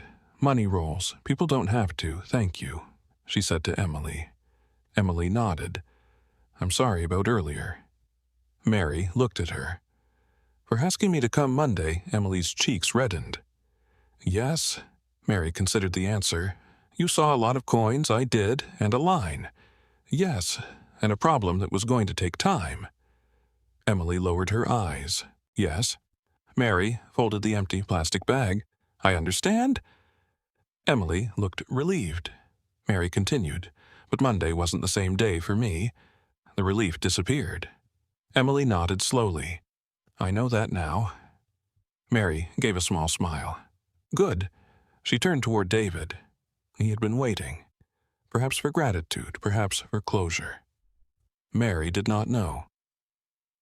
Thank you for reviewing the fees, she said. You qualified for the reversal, I heard you. David nodded. Mary looked down at her hands. The fresh bandage Sophie had placed around her thumb was dirty from the bus. A pale crescent burn showed near her index finger. The curved scar crossed her left wrist. She slowly placed both hands on the counter again. David's eyes followed them. Mary noticed. That's the problem, she said. David frowned. What is my hands? Sophie looked at her mother. David remained silent. Mary lifted her left wrist slightly. You saw this scar? Yes, you remembered me. Yes. And then you looked at my account. David understood where the conversation was going. Mary, would you have looked if you didn't remember me? The question from minutes earlier returned. This time, Mary did not allow silence to answer it. Would you? David looked toward Emily, then at the clock, then back at Mary. No, he said. Emily became very still. David continued.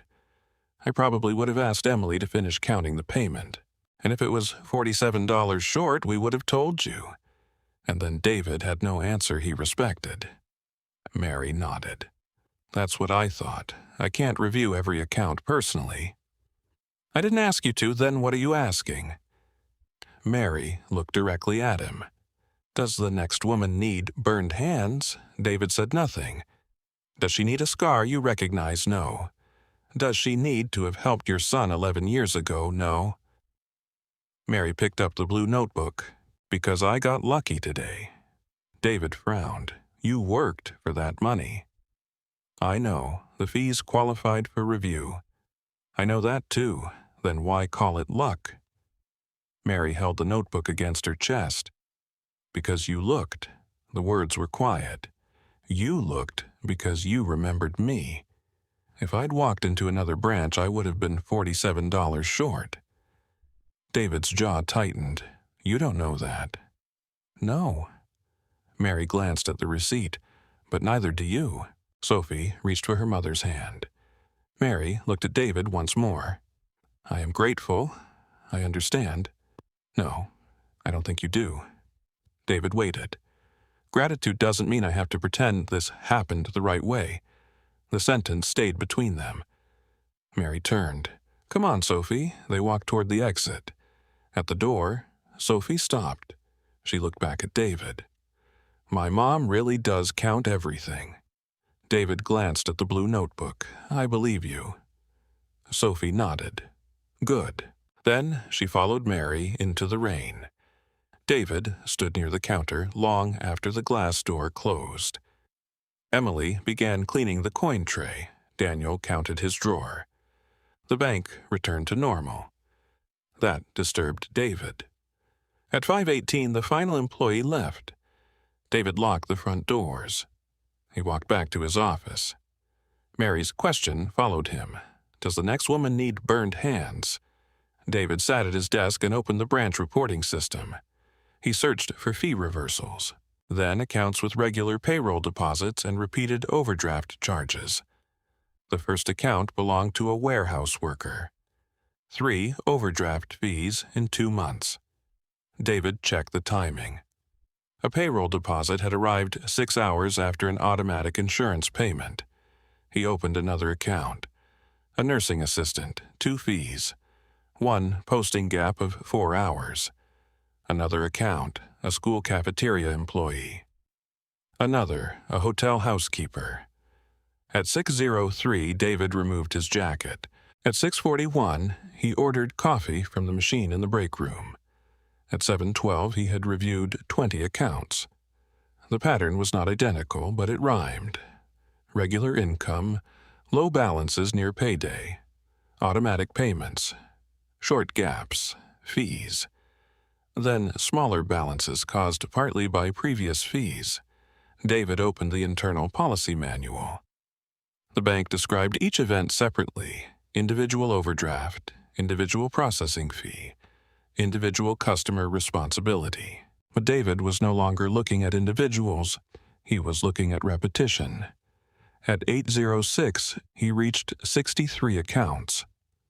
David leaned back. 63. He thought about his old job in mortgage servicing. He remembered spreadsheets filled with account numbers.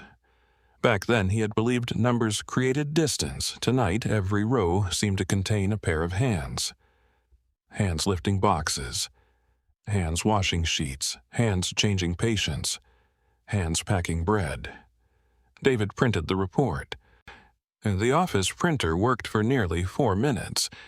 He placed the pages in a folder. His phone rang. Thomas Reed, regional director. David answered. David, why are you still logged into the review system? David looked at the folder. I'm checking fee patterns. At 8 at night, yes. Thomas sighed. Is this about the customer from this afternoon partly? I heard you reversed 2 fees. They qualified. I didn't say they didn't. David waited. Thomas continued. Be careful about turning individual hardship into a policy problem. David looked at the 63 accounts. What if it's not individual David? What if we're calling the same pattern 63 separate mistakes because that's easier silence? Thomas's voice hardened. Do not make conclusions from one evening of account review. Then I'll bring you the data. Monday, tomorrow, it's Saturday, I know. Thomas exhaled. 10 o'clock. The call ended. The next morning, David entered the regional office carrying the folder. Thomas Reed sat behind a wide desk. David placed the 63 account summaries in front of him. Thomas looked at the stack. You've been busy. David sat down. Thomas opened the first page. These are individual account histories, yes.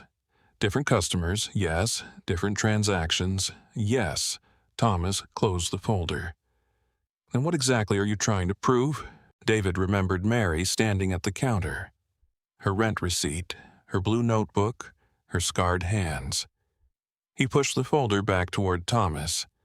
Then explain why the same hardship keeps happening the same way. Thomas looked down at the 63 accounts. For the first time, he did not immediately answer. Thomas Reed did not open the folder again for almost a minute. He sat behind his wide walnut desk, one hand resting on the 63 account summaries David Carter had printed the night before. Saturday sunlight entered through the regional office windows. The building was nearly empty. Thomas finally leaned back. You reviewed customer accounts until 8 o'clock because one woman came into your branch with coins. David shook his head. No, then why? Because one woman asked me a question I couldn't answer. Thomas's mouth tightened. This is a bank, David. We answer questions with policy. That might be the problem. Thomas stared at him. David knew immediately he had gone too far. But he did not take the words back. Thomas opened the folder. Account 1, warehouse employee, 3 overdraft fees. Yes. Did the customer authorize the automatic payments? Yes.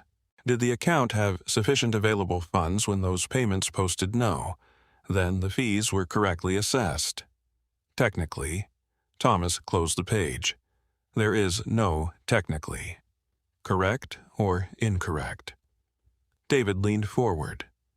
The customer's payroll arrived 6 hours later. That doesn't change the available balance 6 hours earlier. I understand how posting works. Good.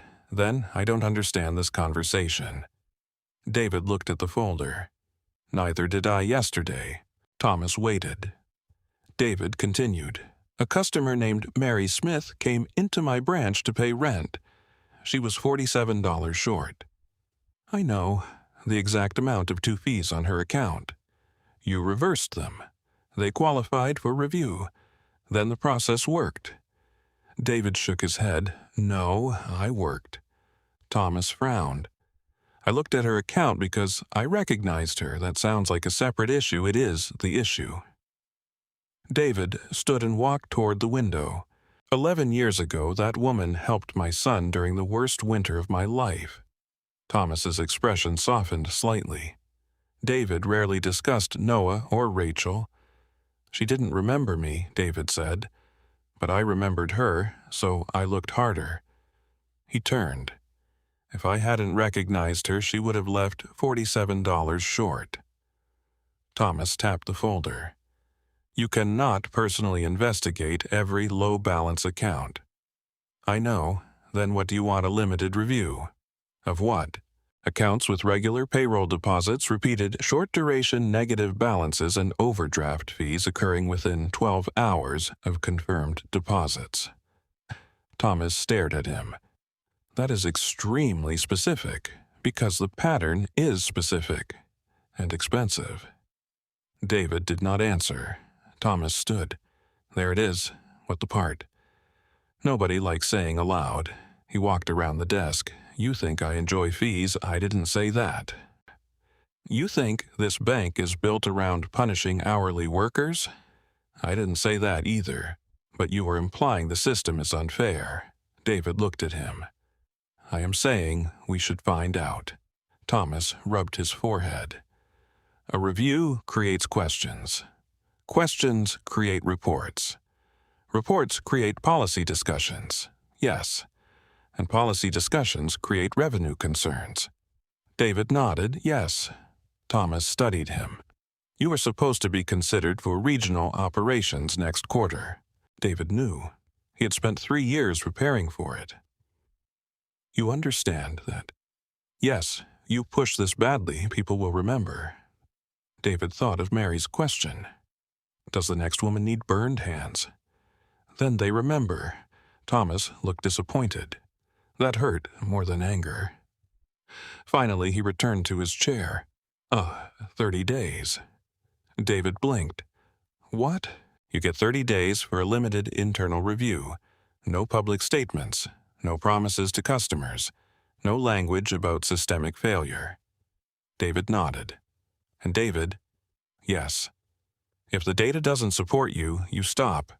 Agreed. David picked up the folder. Thomas held it down. If the data does support you, this becomes much harder. David looked at his hand. I know. Across Columbus, Mary Smith knew nothing about the conversation. At 5:12 Monday morning, the heating pipe knocked 3 times. Clank, clank, clank. Mary got out of bed. Rent being paid had not changed the alarm clock. It had not healed her fingers. It had not filled the refrigerator. She made oatmeal, packed Sophie's lunch, then placed $18.40 on the kitchen table. Sophie entered wearing mismatched socks. She stopped. What's that debt repayment? Sophie looked at the money, then at Mary. You already have it. Bakery payroll cleared. Mary tapped the table. Count. Sophie sat. $10. 5. 3 ones. 4 dimes. 1840. Correct. Sophie ran to her bedroom. She returned with the science camp jar and removed the folded receipt. Mary took a pen. Across the paper she wrote, paid in full. Then she signed beneath it. Sophie examined the receipt. You can throw it away now, Mary said. No. Why, it's official trash. Sophie folded it carefully and returned it to the jar. Mary smiled. At 6:20, she left for Riverton House. By 4:45 that afternoon, she was standing inside Miller Family Bakery. The bakery smelled of yeast sugar and overheated metal.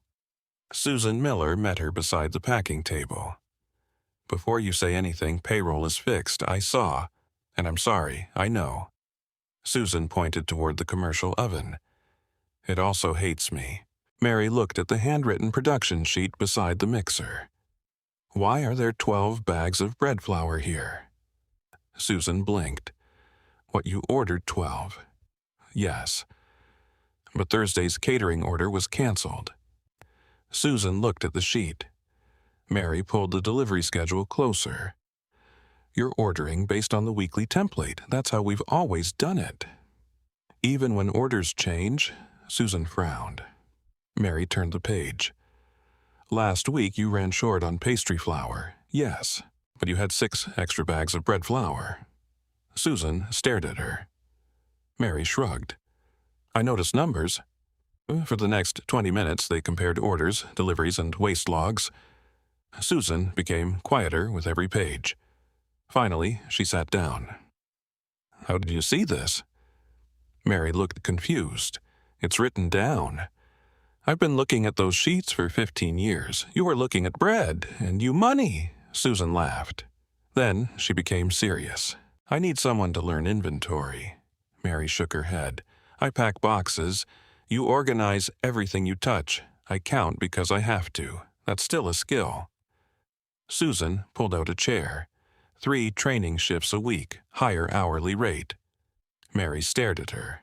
What hours? Afternoons. I work at the hotel. You'd have to reduce those hours.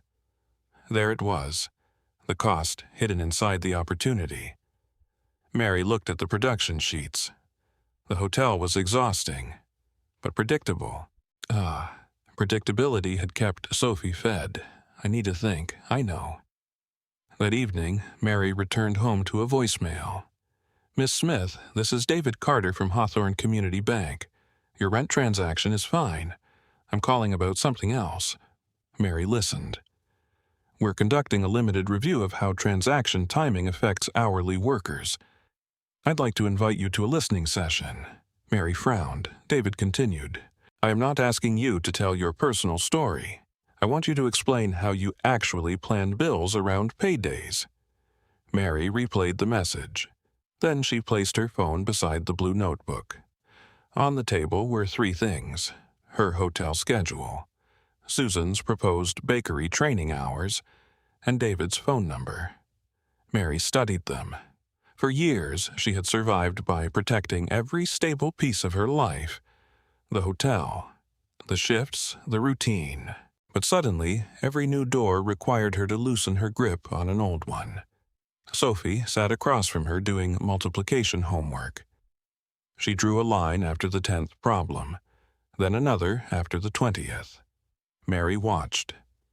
10 at a time, Sophie whispered. Mary looked back at the 3 choices on the table. For the first time, she understood that the phrase did not only mean enduring what was heavy.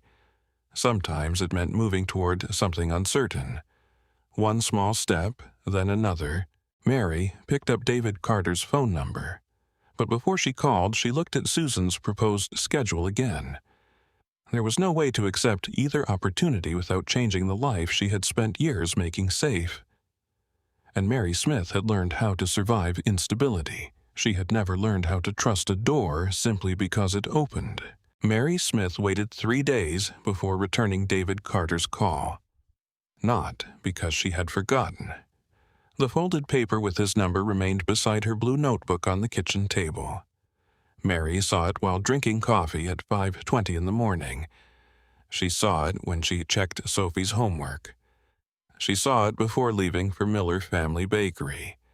She simply did not trust invitations that arrived after people learned how poor she had almost been. On Thursday evening, Sophie noticed the paper. Who's David, the bank manager? The one who knew your hands? Mary looked at her daughter. That is a strange way to describe a person. Is it wrong? No. Sophie returned to her science worksheet. Are you calling him maybe? You've been saying maybe for 3 days. Mary closed the blue notebook. You are becoming very comfortable managing my life. I have a receipt proving you owed me money. Mary stared at her. Sophie smiled. Mary picked up the phone. David answered on the 3rd ring. David Carter, this is Mary Smith. There was a brief pause. Mary, thank you for calling. I haven't agreed to anything, I understand. What exactly is a listening session? David explained the 30-day review. He told her the bank wanted to understand how transaction timing affected customers with regular payroll deposits and low balances near payday. Mary listened. Then she asked, will there be cameras? Number reporters? No. Marketing people? Schlau? David hesitated. One communications representative may attend. Then no. Mary, I am not sitting in a room while someone turns the worst Friday of my year into a poster about how much your bank cares. David went quiet. Mary waited. Finally, he said, I'll remove communications. You can do that. For this meeting, yes. And you want me to explain bills, I want you to explain timing. Mary looked at her blue notebook. Those are the same thing. That's why I called. The listening session was scheduled for Tuesday at 2:00 p.m. Mary arrived at 1:53.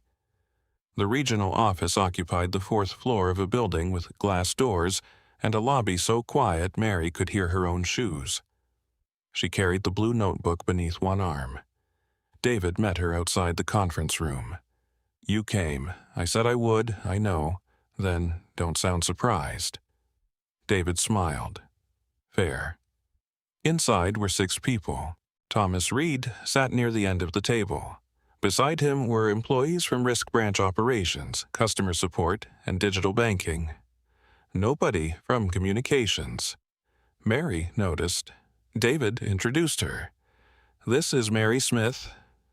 A woman in a navy blazer stood. I'm Jennifer Cole, Digital Account Systems. Mary shook her hand. The meeting began with a presentation. A screen displayed a chart. Colored lines moved across a monthly calendar. Jennifer pointed toward several transaction categories. Our preliminary analysis indicates customers experiencing short-duration negative balances often demonstrate irregular cash flow synchronization. Mary stared at the screen. Jennifer continued, particularly where recurring debits intersect with variable income settlement windows. Mary raised her hand. Everyone looked at her. Yes, Jennifer asked. Can I say something? Of course, I don't know what you just said. Thomas shifted in his chair. Jennifer looked embarrassed. I can clarify, please. Jennifer tried again. Sometimes bills leave before income arrives. Mary nodded. That I understand. David lowered his eyes, hiding a smile.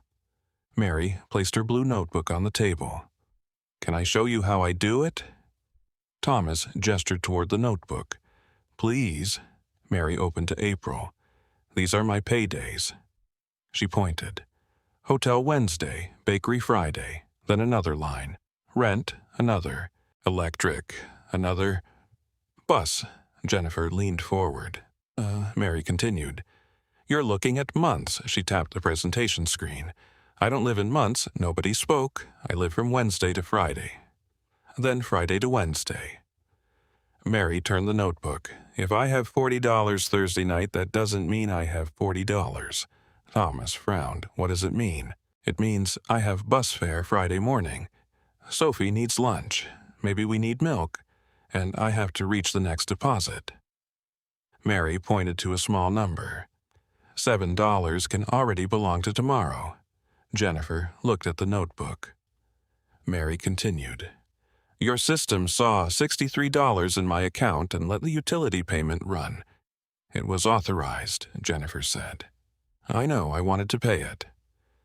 Mary tapped the page, but the system didn't see the $25 coming 5 hours later. Deposits aren't always guaranteed before settlement. Then warn me. Jennifer paused. Mary looked around the table. If you can tell me my password is weak, tell me my bill is about to beat my paycheck by 5 hours. David leaned forward. Thomas looked at him. David said nothing. This was Mary's explanation. Mary turned another page. Give me 24 hours. For what Thomas asked, a warning. Mary spoke slowly. Scheduled payment expected before confirmed payroll deposit. Possible fee. Jennifer began writing. Mary continued, Don't stop my bill, don't lend me money. Tell me what's about to happen. Thomas crossed his arms. And what would you do? Move the payment if I can. Call the utility company. Put cash into the account, ask for an extension. And if none of those work, then at least I walk into the problem awake. The room became quiet. Mary looked toward the customer support representative. And make fee history easier to find. It is available in account details, where the representative explained. Mary listened. Then she said, That took you 40 seconds. The man stopped. I have a question, Mary continued. Why should someone need to tell a stranger their whole sad life before a fee gets reviewed? Thomas looked at David. Mary noticed. Don't look at him. I'm asking you. Thomas returned his attention to her. Fee reversals require context. Account history is context. Sometimes additional information matters. Then ask what matters. Mary closed the notebook. Yeah, don't make people audition for mercy. Nobody wrote for several seconds. David remembered Mary at the bank counter. Burned hands. A scar he recognized. She was right. He had listened because she had passed an invisible test she never knew existed. Jennifer finally spoke. "A payroll timing alert is technically possible." Thomas looked at her. Possible and practical are different. Yes. How long to test, Jennifer considered. With a limited customer group, 6 months. Mary stood. "I should go." David blinked. "We have another 20 minutes. I said what I know." Thomas looked at the blue notebook. "Miss Smith." Mary stopped. "How did you learn to track cash flow like this?" Mary looked at him. By not having enough room to be wrong, Thomas absorbed the answer. Mary placed the notebook under her arm. "Thank you for listening." She reached the door. "Miss Smith." Thomas said again. Mary turned. He glanced at Jennifer's notes. "We may need someone from outside banking involved in the pilot." Mary waited. "Someone who understands hourly income." David looked at Thomas. Thomas continued. "It would be a paid community consultant position. 6 months." Mary did not smile. She returned to the table. "What hours?" Thomas blinked. "Flexible." How flexible? We'd establish a schedule. Pay Thomas named the hourly rate. Mary's eyebrows lifted slightly. Responsibilities Jennifer answered this time. Review alert language. Attend 2 meetings monthly. Evaluate customer feedback. Mary thought about Susan Miller's inventory training. About Riverton House. About Sophie. "I need the terms in writing." Thomas nodded. "Of course." Mary reached for the conference room door again. Then she stopped. "One condition." Thomas waited. Mary looked at every person around the table. "You don't put my face in an advertisement." Nobody spoke. "You don't photograph my hands. You don't film my apartment. And you don't turn my worst Friday into a story about how your bank rescued me." David felt the words. Thomas slowly nodded. "We can agree to that." Mary held his gaze. Put it in writing, then she left. The blue notebook remained under her arm. For years, it had helped Mary survive systems she could not control. That afternoon, for the first time, the people inside one of those systems had leaned across a polished table and asked her how it should change. And Mary had discovered something unexpected. Being heard did not feel like being rescued. It felt like finally being allowed to finish a sentence. The agreement arrived in Mary's email 2 days later. She did not sign it immediately. At 5:19 Saturday morning, Mary sat at the kitchen table with coffee, her blue notebook, and 11 printed pages from Hawthorne Community Bank. She read every page. Twice. The consulting position lasted 6 months. 2 meetings each month. Additional review hours could be completed remotely. Mary would evaluate customer alerts, fee review language, and feedback from hourly workers participating in the pilot. Her photograph could not be used. Her personal financial history could not be used in advertising. Her story could not be published without separate written permission. Thomas Reed had included every condition. Mary signed on page 11. Then she opened her blue notebook, 10 at a time. The first month nearly exhausted her. Mary did not immediately leave Riverton House Hotel. Predictable income still mattered. Instead, she reduced her laundry schedule to 3 mornings each week and accepted Susan Miller's inventory training on 3 afternoons. The bank meetings happened twice a month. On paper, the schedule worked. Life did not happen on paper. One Monday, the number 8 bus arrived 17 minutes late. Mary reached the bakery after Susan had already started the inventory count. On Wednesday, Sophie forgot a science worksheet at home. On Thursday, Mary attended a bank meeting until 5:30, then ate a peanut butter sandwich on the bus before beginning an evening bakery shift. Some nights, she slept less than 5 hours. Her hands slowly began healing from fewer laundry shifts, but exhaustion found other places to live. Behind her eyes, across her shoulders, inside the silence before her alarm. Still, Mary kept moving. At Miller Family Bakery, Susan taught her the inventory software. Mary hated it. "I like paper," she said. "The computer doesn't care. I don't like its attitude." Susan laughed. Mary learned product codes, delivery schedules, waste percentages.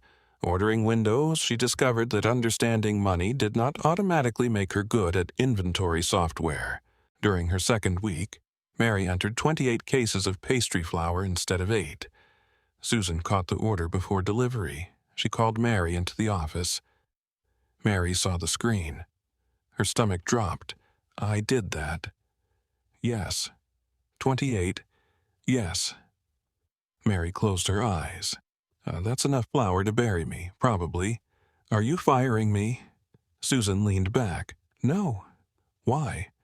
"Because you made a data entry mistake, a large one, a very flower-shaped one." Mary did not smile. Susan turned the monitor toward her. "Show me what happened." Mary traced the order. Then she saw it. She had entered the quantity before deleting the previous week's number. "Here." "Good." "Good. You found the mistake after you found it." Susan shrugged. "Training means you're allowed to be bad at something before becoming good at it." Mary stared at her. That idea felt almost luxurious. For most of Mary's adult life, mistakes had cost money she did not have. A missed bus meant losing an hour. A forgotten bill meant a fee. A wrong grocery choice meant eating the same meal 4 nights. There had rarely been room to learn by failing. Susan pointed at the keyboard. "Fix it." Mary changed 28 to 8. Then she created a confirmation step before submitting future orders. She never made that mistake again. At Hawthorne Community Bank, the pilot began with 214 customers who had voluntarily enrolled in a financial alert testing program. Jennifer Cole presented the first message. "Potential liquidity timing conflict detected. Review pending debits and anticipated credits." Mary read it. "No," Jennifer sighed. "We spent 3 days on that. You need your 3 days back." David covered his mouth. Thomas Reed looked at Mary. "What would you write?" Mary picked up a pencil.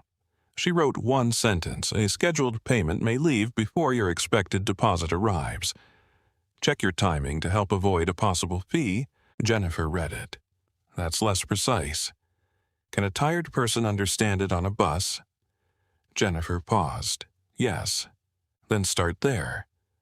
The pilot team tested Mary's version. Customers opened it more often. More importantly, some acted. One moved an insurance payment. Another deposited cash before an automatic debit. A nursing assistant called customer service before her balance became negative. Not every fee disappeared. Mary had never promised that. Some customers ignored the alerts. Some deposits changed. Some bills could not be moved. But the system had started giving people a warning before the floor shifted. David changed too. At the third pilot meeting, an executive asked, "Why are hourly workers failing to maintain larger account cushions?" David opened his mouth, then stopped. He looked at Mary. Mary, she noticed. Months earlier, David might have answered for her. Now he moved aside. Mary leaned forward. "How large is your cushion?" The executive blinked. "My what? Your emergency account?" "That is personal." Mary nodded. "So is mine." Silence. Then Mary continued. "If you want to understand why someone doesn't keep $500 extra in checking, don't begin by assuming they forgot to be responsible." The executive wrote something down. David said nothing. He was learning that listening required more than remaining quiet. Sometimes it required surrendering the microphone. At home, Sophie continued filling the science camp jar. The $18.40 had been returned, but the receipt remained folded inside. By June, Sophie had enough. The confirmation email arrived on a Tuesday. Sophie screamed so loudly that Mary dropped a spoon into the sink. "I'm going." Mary ran into the kitchen. "What happened?" "Science camp." Sophie held up the tablet. Mary read the message. Registration confirmed. For 3 seconds, Mary remembered the jar on the kitchen table. "Take mine." Mary hugged her daughter.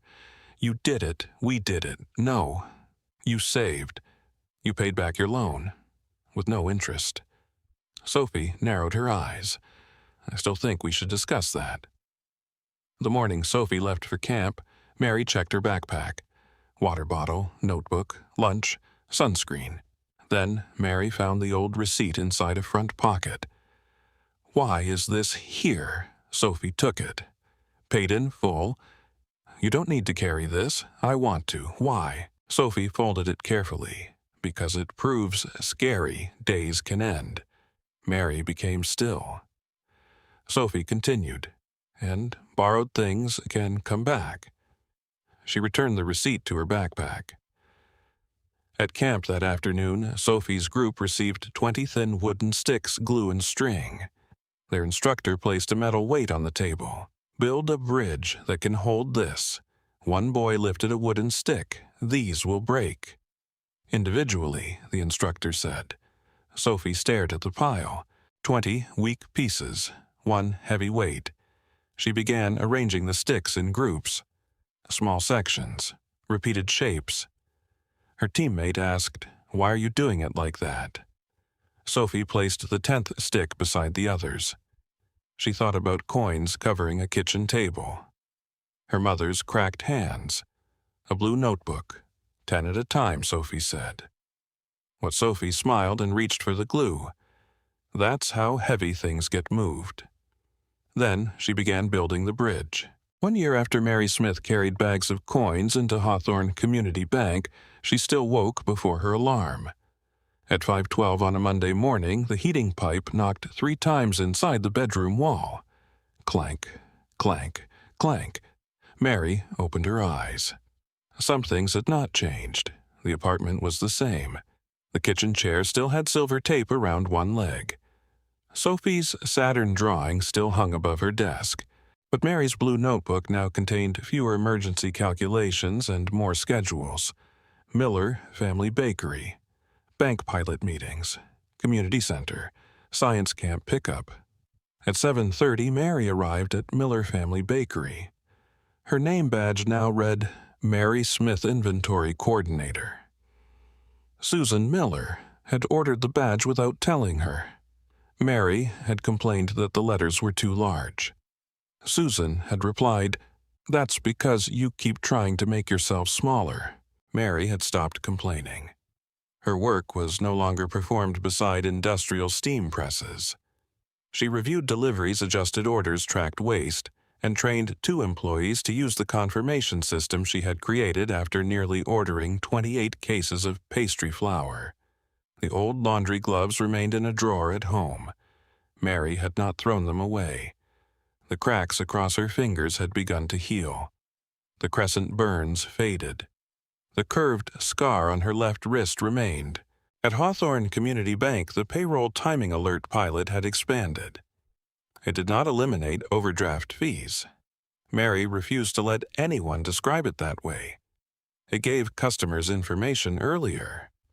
The bank also simplified its fee review request process. Customers could ask for a review through the mobile app or branch without first explaining every painful detail of their lives. Thomas Reed presented the pilot results to regional leadership.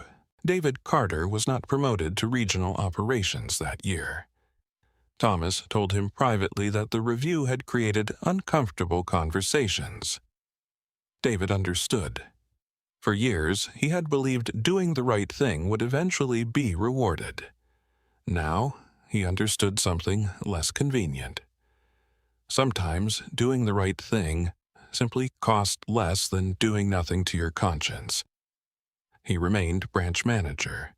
He also stopped measuring every year of his life by the title on his office door. Mary noticed the change. David spoke less during community meetings. He asked better questions. Most importantly, he waited for answers. The 10-at-a-time tables began almost accidentally. Susan Miller had complained that 3 bakery employees did not understand the fees on their checking accounts. Mary offered to help after work. They met at a community center on Parsons Avenue. 1 folding table, 4 chairs. Mary brought her blue notebook. Susan brought coffee. 6 people arrived. The following week, 12 came. A local nonprofit called Columbus Working Families offered a larger room. Mary insisted on one rule: we are not giving financial lectures. The nonprofit coordinator asked, then what are we doing? Solving the next problem. The 10-at-a-time tables helped hourly workers read bank statements, organize bills around paydays, find job training programs, and contact rental mediation services. Nobody promised miracles. Mary hated miracles in brochures. Real change usually involved phone calls, forms, bus routes, waiting lists, and someone willing to sit beside you while you figured out which number to call first. Every Thursday, Mary placed her blue notebook in the middle of the table. Then she asked, "What's the heaviest thing this week?" One Thursday afternoon, Sophie sat near the entrance doing homework. She was 10 now. Her science camp had ended months earlier, but the Saturn keychain remained on her backpack. The community center door opened. An older woman entered wearing a brown wool coat. Sophie looked up. She stared. The woman walked toward the table. Mary smiled politely. "Hi. Are you here for 10 at a time?" The woman looked at her. "You don't remember me." Mary froze. The sentence sounded familiar. Before she could answer, Sophie stood. "Money rolls." The older woman smiled. "People don't have to, Helen," Sophie shouted. Mary's eyes widened. Helen Turner laughed as Sophie hugged her. Mary came around the table. "You helped us on the bus. I picked up quarters. You helped." Helen removed her gloves. "I heard about this program from my church." Mary pulled out a chair. "Sit. I didn't come for help. Coffee, no." "Then why are you here?" Helen opened her purse. She removed 10 quarters. One by one, she placed them on the table. Mary stared. Helen pushed the coins forward. "Bus fare? For what? Someone going to a job interview." Mary shook her head. "Helen, don't build a repayment plan." Mary stopped. Helen smiled. "It's 10 quarters." Mary looked at the coins. A year earlier, she might have refused. She had confused accepting kindness with creating debt. Now, she understood the difference between being rescued and allowing someone to add one piece to a bridge. Mary took a clear plastic box from beneath the table. She placed Helen's quarters inside. "What are you calling it?" Sophie asked. Mary looked at Helen. Helen shrugged. "Money rolls." Sophie laughed. Mary wrote the words on a label. "Money rolls, bus support." Helen stayed for the meeting. At 6:42, the room was nearly empty. Susan stacked coffee cups. Sophie erased the whiteboard. David Carter was expected the following week for a pilot review. Mary closed her blue notebook. Then the community center door opened. A young woman stood outside. She looked about 27. Her hair was pulled into a loose bun. A grocery store uniform showed beneath her coat. One hand held a plastic bag. The bag sagged from weight. Mary recognized the sound before she saw what was inside. Coins. The woman stepped into the room. "Is this the money help place Mary stowed?" "We help with next steps." The woman looked embarrassed. "My name is Jessica Moore. I'm Mary." Jessica lifted the bag slightly. "I don't know if I'm supposed to bring this. You can bring whatever you have." Jessica approached the table. She placed the bag down. Coins shifted against one another. Mary looked at Jessica's hands. They were trembling.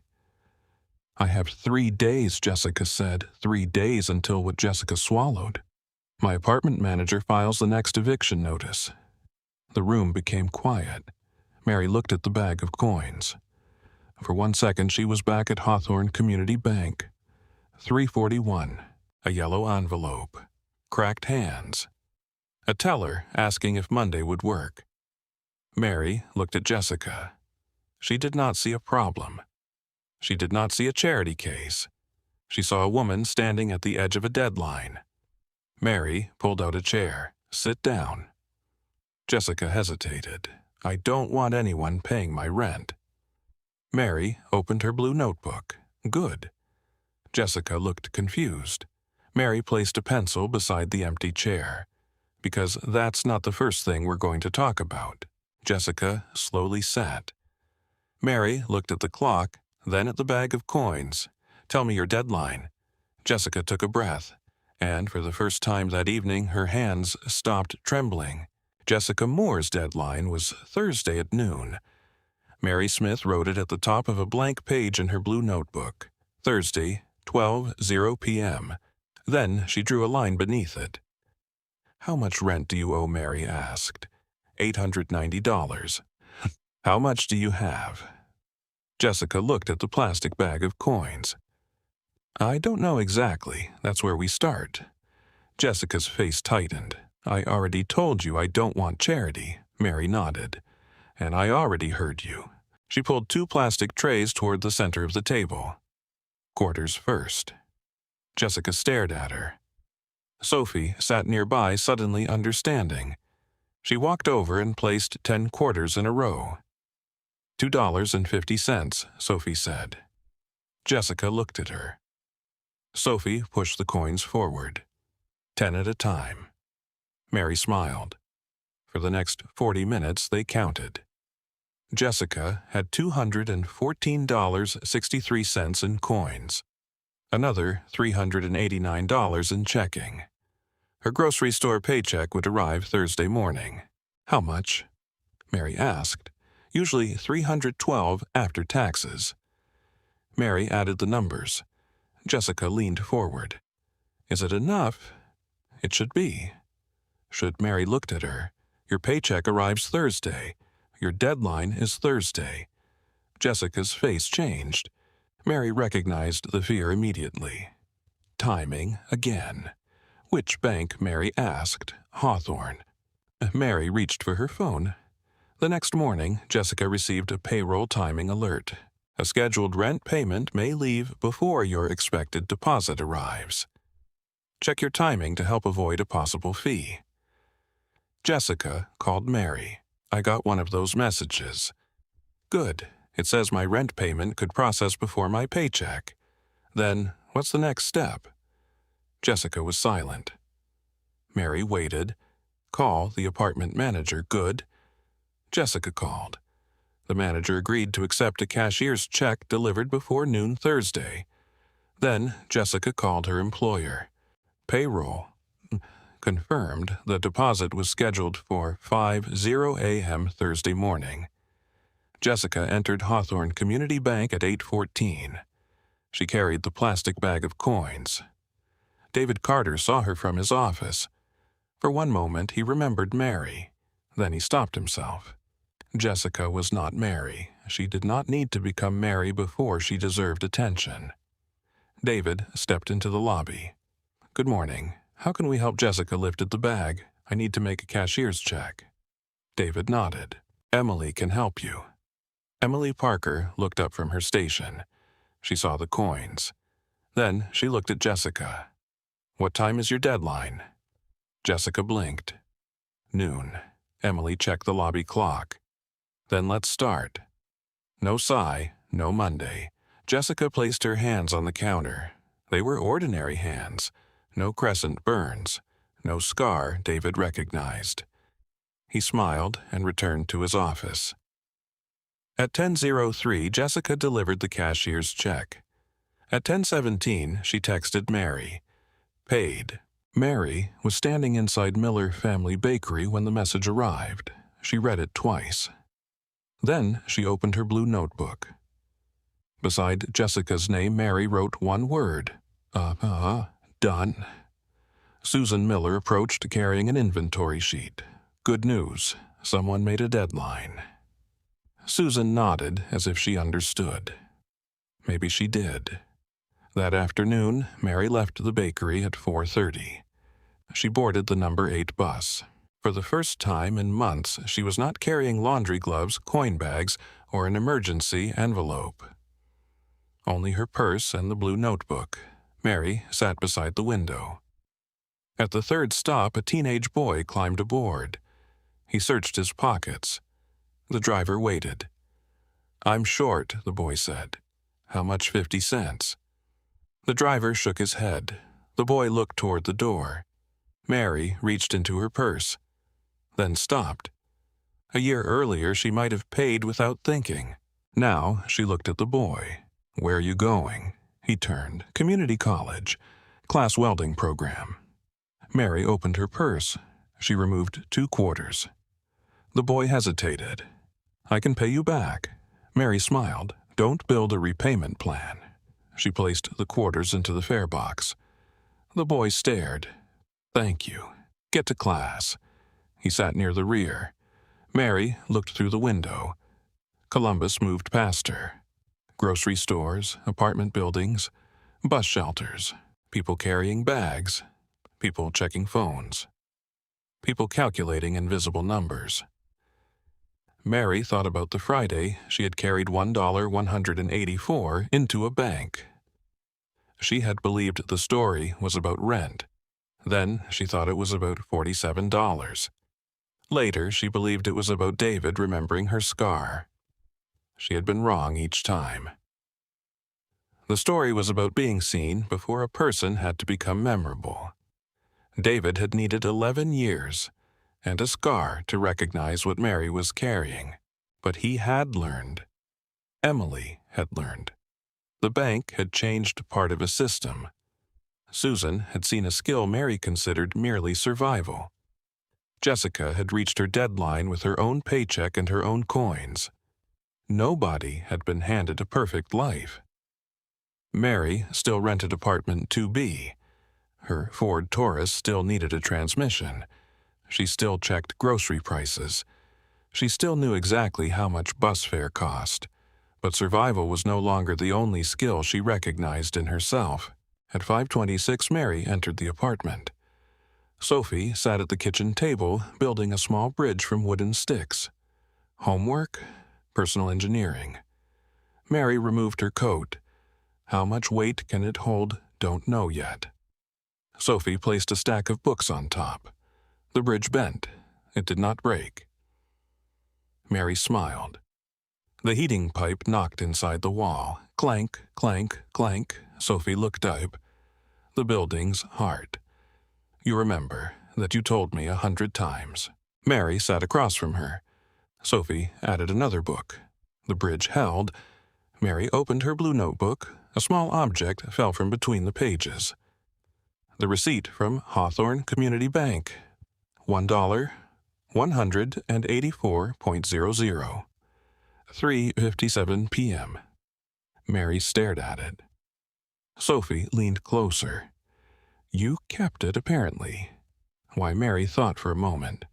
Then she turned the receipt over. On the blank side, she wrote, "Look before someone has to prove they are hurting." Sophie read the sentence. "What are you going to do with it?" Mary closed the notebook. "Keep it." Why, Mary looked at her daughter. "Because scary days can end." Sophie smiled. "And borrowed things can come back." Mary nodded. And sometimes Sophie looked at the bridge. 10 at a time. Mary reached across the table and added one wooden stick to the structure. Outside evening settled over Columbus. Somewhere a bank alert appeared on a tired worker's phone before a bill arrived. Somewhere Jessica Moore placed her rent receipt inside a kitchen drawer.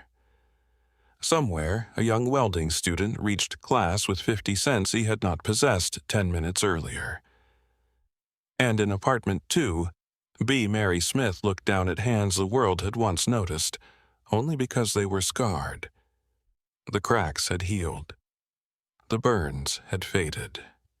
The old, curved scar remained. Mary no longer hid it beneath her sleeve, not because it proved she deserved help, but because it reminded her of something larger. A hand did not have to be wounded before someone reached for it. Sometimes the greatest change began when one person looked carefully enough to see another human being before the breaking point. And sometimes that person once seen learned to look for the next one, 10 at a time. The deepest struggles are not always carried by people who look defeated. Sometimes they are carried by a mother who wakes before her. Alarm writes every dollar in a blue notebook, packs her child's lunch, and goes to work with cracked hands. Mary did not need someone to take over her life. She needed a system to stop confusing a narrow margin with irresponsibility. She needed one person to look closer, and then she used that opportunity to stand taller, learn new skills, and make the path clearer for someone behind her. Kindness is most powerful when it protects dignity. David did not change Mary's life by writing a large check. Susan did not hand her a business. Helen did not solve her rent problem with 10 quarters. Each person offered one honest piece of a bridge, and Mary still had to walk across it herself. Maybe that is the question this story leaves with us. How many people do we overlook because their pain has not yet become visible enough? Do we wait for scars, tears, or disaster before we pay attention? If this story reminded you of someone who kept going quietly, tell us about them in the comments. Share this story with someone who believes small acts still matter. And if you want more stories about ordinary people whose dignity deserves to be seen, subscribe and stay with us. Sometimes heavy things really do move 10 at a time.